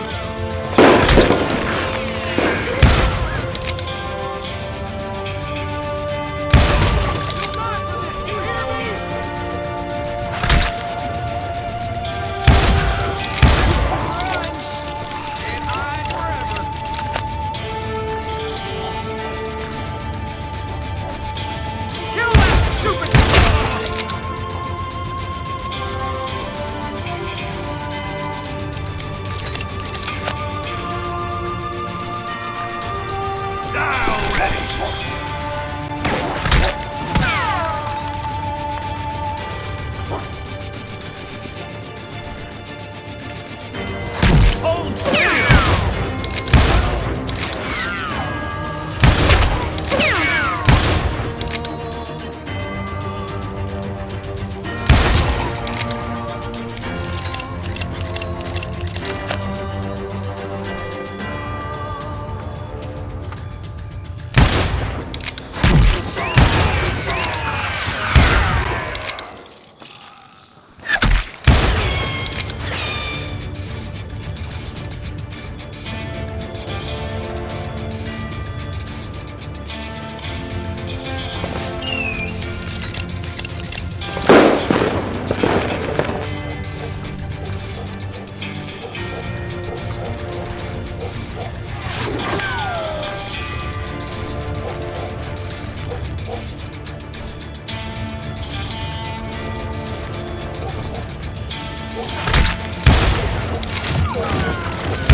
I think I already mentioned that I found Hardin in this very saloon.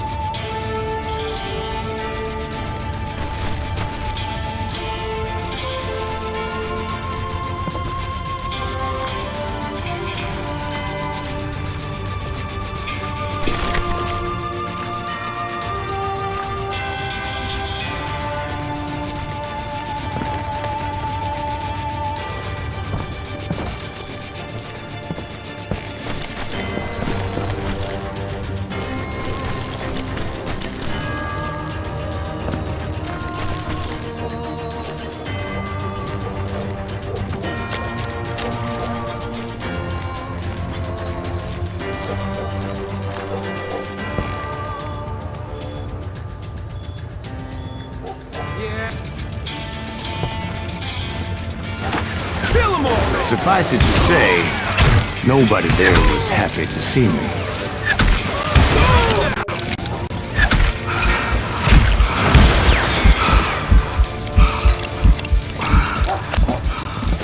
Kill that stupid son of a bitch!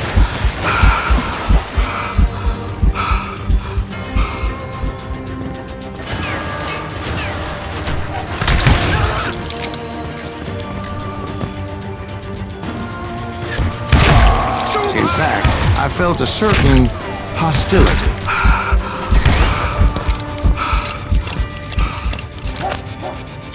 You can't hide from me!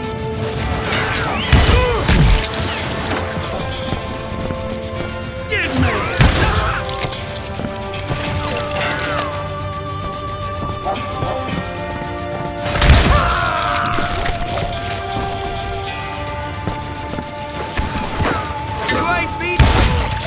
I was disappointed that neither Bob nor John Wesley were among the dead. But that was short-lived, as a moment later I was facing down the fastest gun in the West.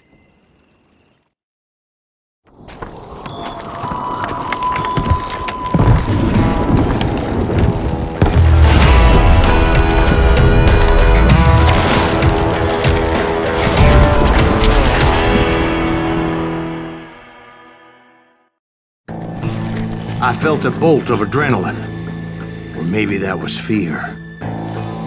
He was well known for his tricks, and I knew I'd need my own if I was ever to defeat him.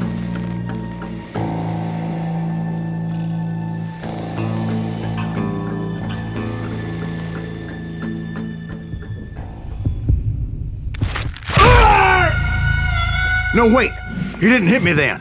I'm sure of it.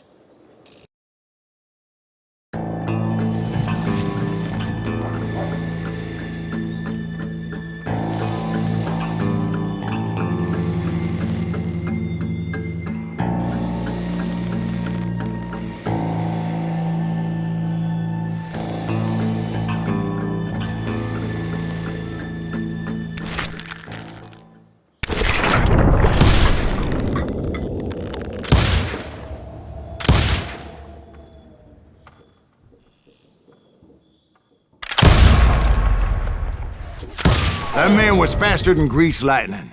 But being inebriated as he was, he didn't count his shots. And now, he was at my mercy. So he didn't die? No, I sent him to prison. Years later, after he was free, some restless avenger took his life. Shot him in the back. Thank you, darling. Yeah, some say revenge is a dish best served cold. So whatever happened to that Bob guy you were after?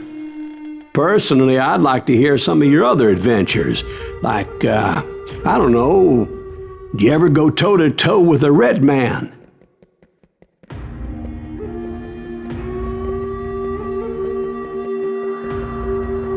Yes, I did, Ben. I remember once I was after this renegade Apache, Grey Wolf. Strangely enough, revenge was also his primary motivation.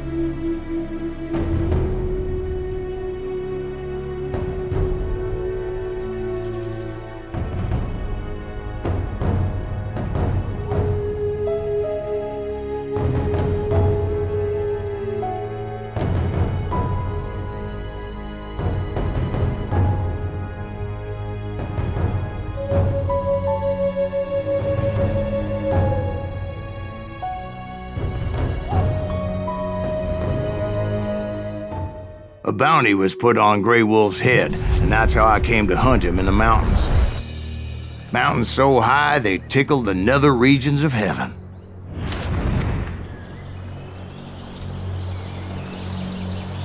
Grey Wolf was a Chiricahua Apache medicine man who had led a war party in revenge for a massacre against his people. The U.S. Army had attacked his tribe during his daughter's sacred sunrise ceremony, and the slaughter was unspeakable. I understood his anger, as there's nothing more traumatic than seeing those you love die in a cruel and painful death.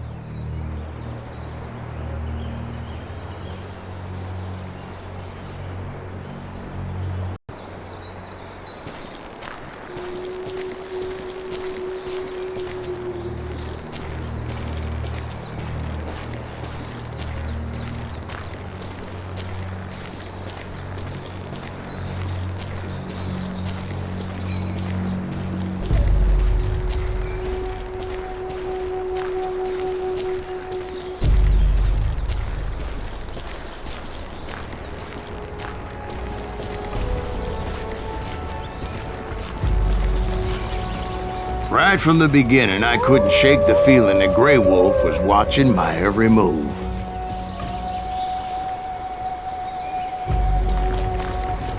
He led a band of young Apache warriors who wanted retribution and were more than willing to die for him.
They saw me before I saw them. And it crossed my mind that maybe this wasn't such a good idea. But now that the shooting had started, there was no backing down.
It was rugged country, the winter home of the Chiricahuas, and that's why they had retreated there.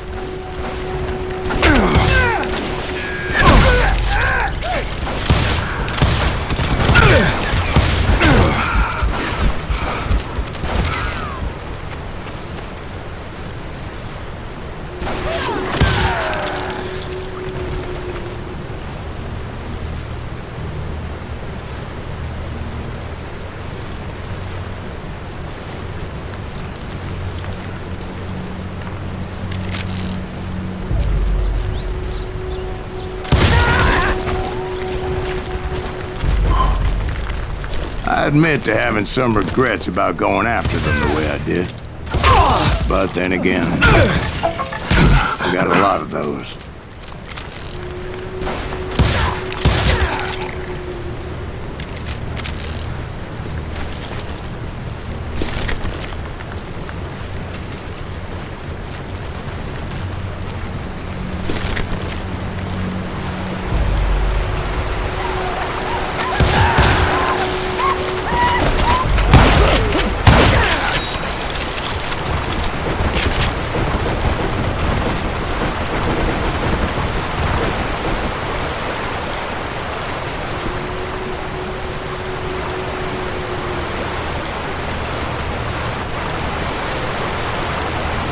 Did you find Grey Wolf?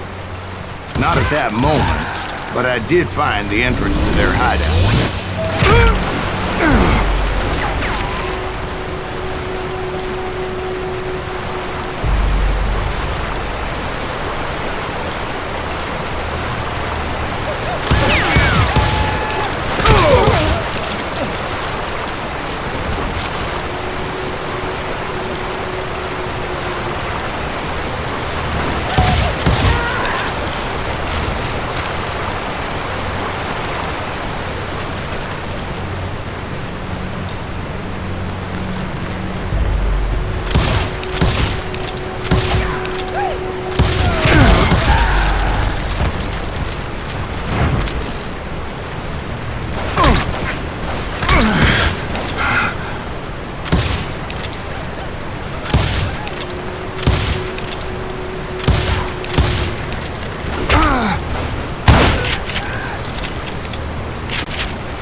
A deep crevice that led to a deeper cave. Don't tell me you're in there. Yeah, but it's not out of bravery so much as pure, angry cussedness.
See, back then, I had a stubborn streak a mile wide, and I wasn't about to back down. So it was like pitch black in there? Actually, it was pretty well lit, as they had torches on the walls.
How big was his cave? Big as hell, Ben. Chiricahua had hid out there during the Indian Wars.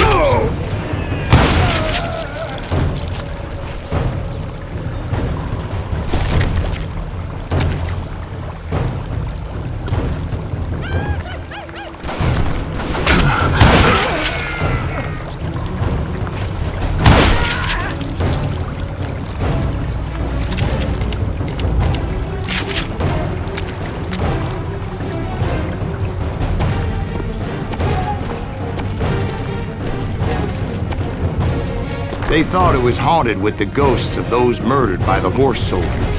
The cave was haunted with dead Indian ghosts? To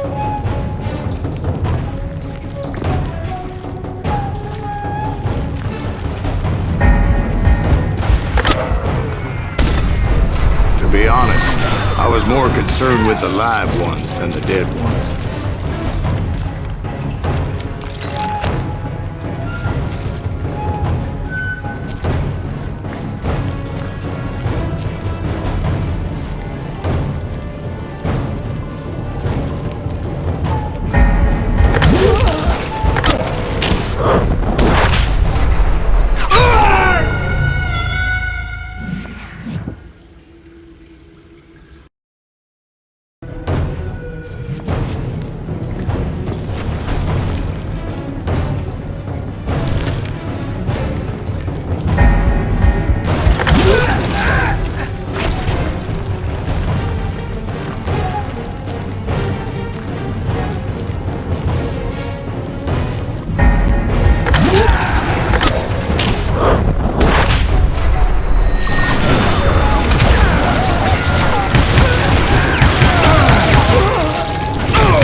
How come you know so much about engines? A few years back, I was married to 2 mescalero women. At the same time? Yeah, they were sisters. Polygyny is traditional among the mescalero. So what happened? Oh, I had to get out of there. Those girls never shut up. Both of them nagging at me all the time. Drove me half crazy. Haven't seen them since. No, I mean, what happened with Grey Wolf? Oh, well, I pursued him into the Cave of Death.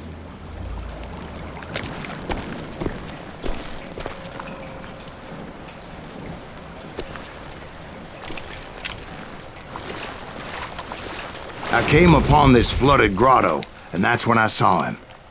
He came to me unarmed and unafraid. His voice echoed in the shadows, and I sensed he meant me no harm. You carry great darkness in your heart, and if you do not release it, it will claim your soul.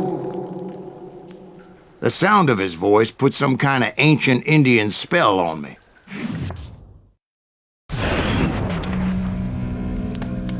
As his story unfolded in my mind, you will come to this place again and kill many more men, and the darkness will grow until it consumes everything that you are.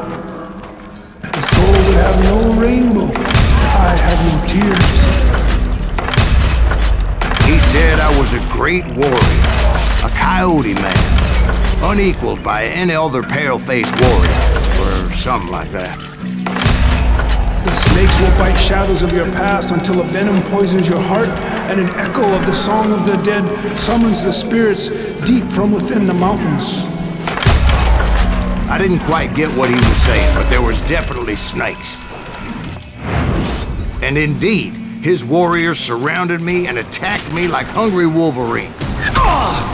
They couldn't stop me, though, and Grey Wolf wasn't in the mood for idle talk.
I swear I couldn't see any way out of this trap.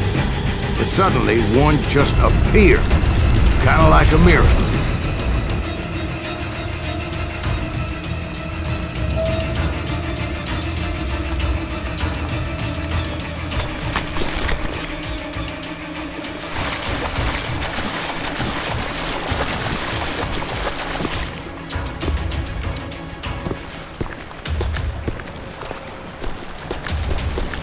I felt like I would be lost in that damn cave forever.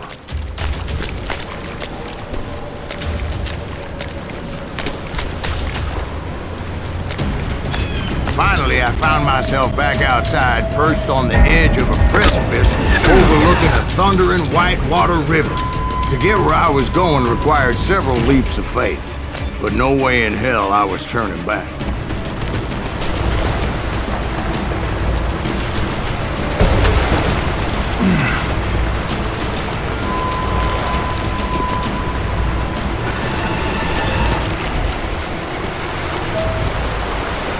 I chased after him, determined to make him explain the meaning of all that mumbo-jumbo.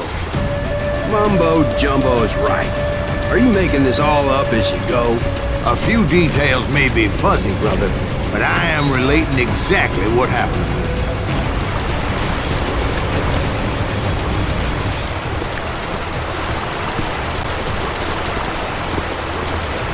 dozens of Apache warriors aiming at me from on high. Dozens? Well, maybe not dozens, but there was a lot of them. At least 3 or 4. Well, more than that, little lady.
A steep climb up creek ahead of me and scrambled up those rocks like a mountain goat.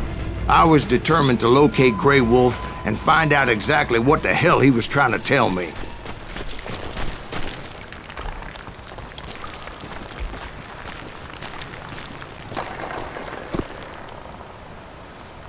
And wouldn't you know it, that crafty son of a bitch led me right into a trap. What kind of trap? Well, son, there had to be at least 100 Apaches surrounding me. 100? God be my witness. Oh, come on. Who are you kidding? Hey, I believe you. Come on, tell us how it ended. All right, but I'm not gonna drag this out. Where were we? You were surrounded by 100 Apache warriors. Well, I didn't take the time to count them exactly, but there were a lot of them.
And in the end, a path appeared before me that I had not seen before.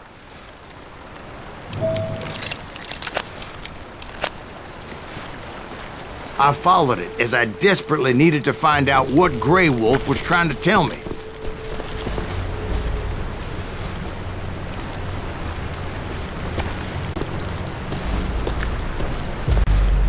But it was like that son of a bitch disappeared into thin air.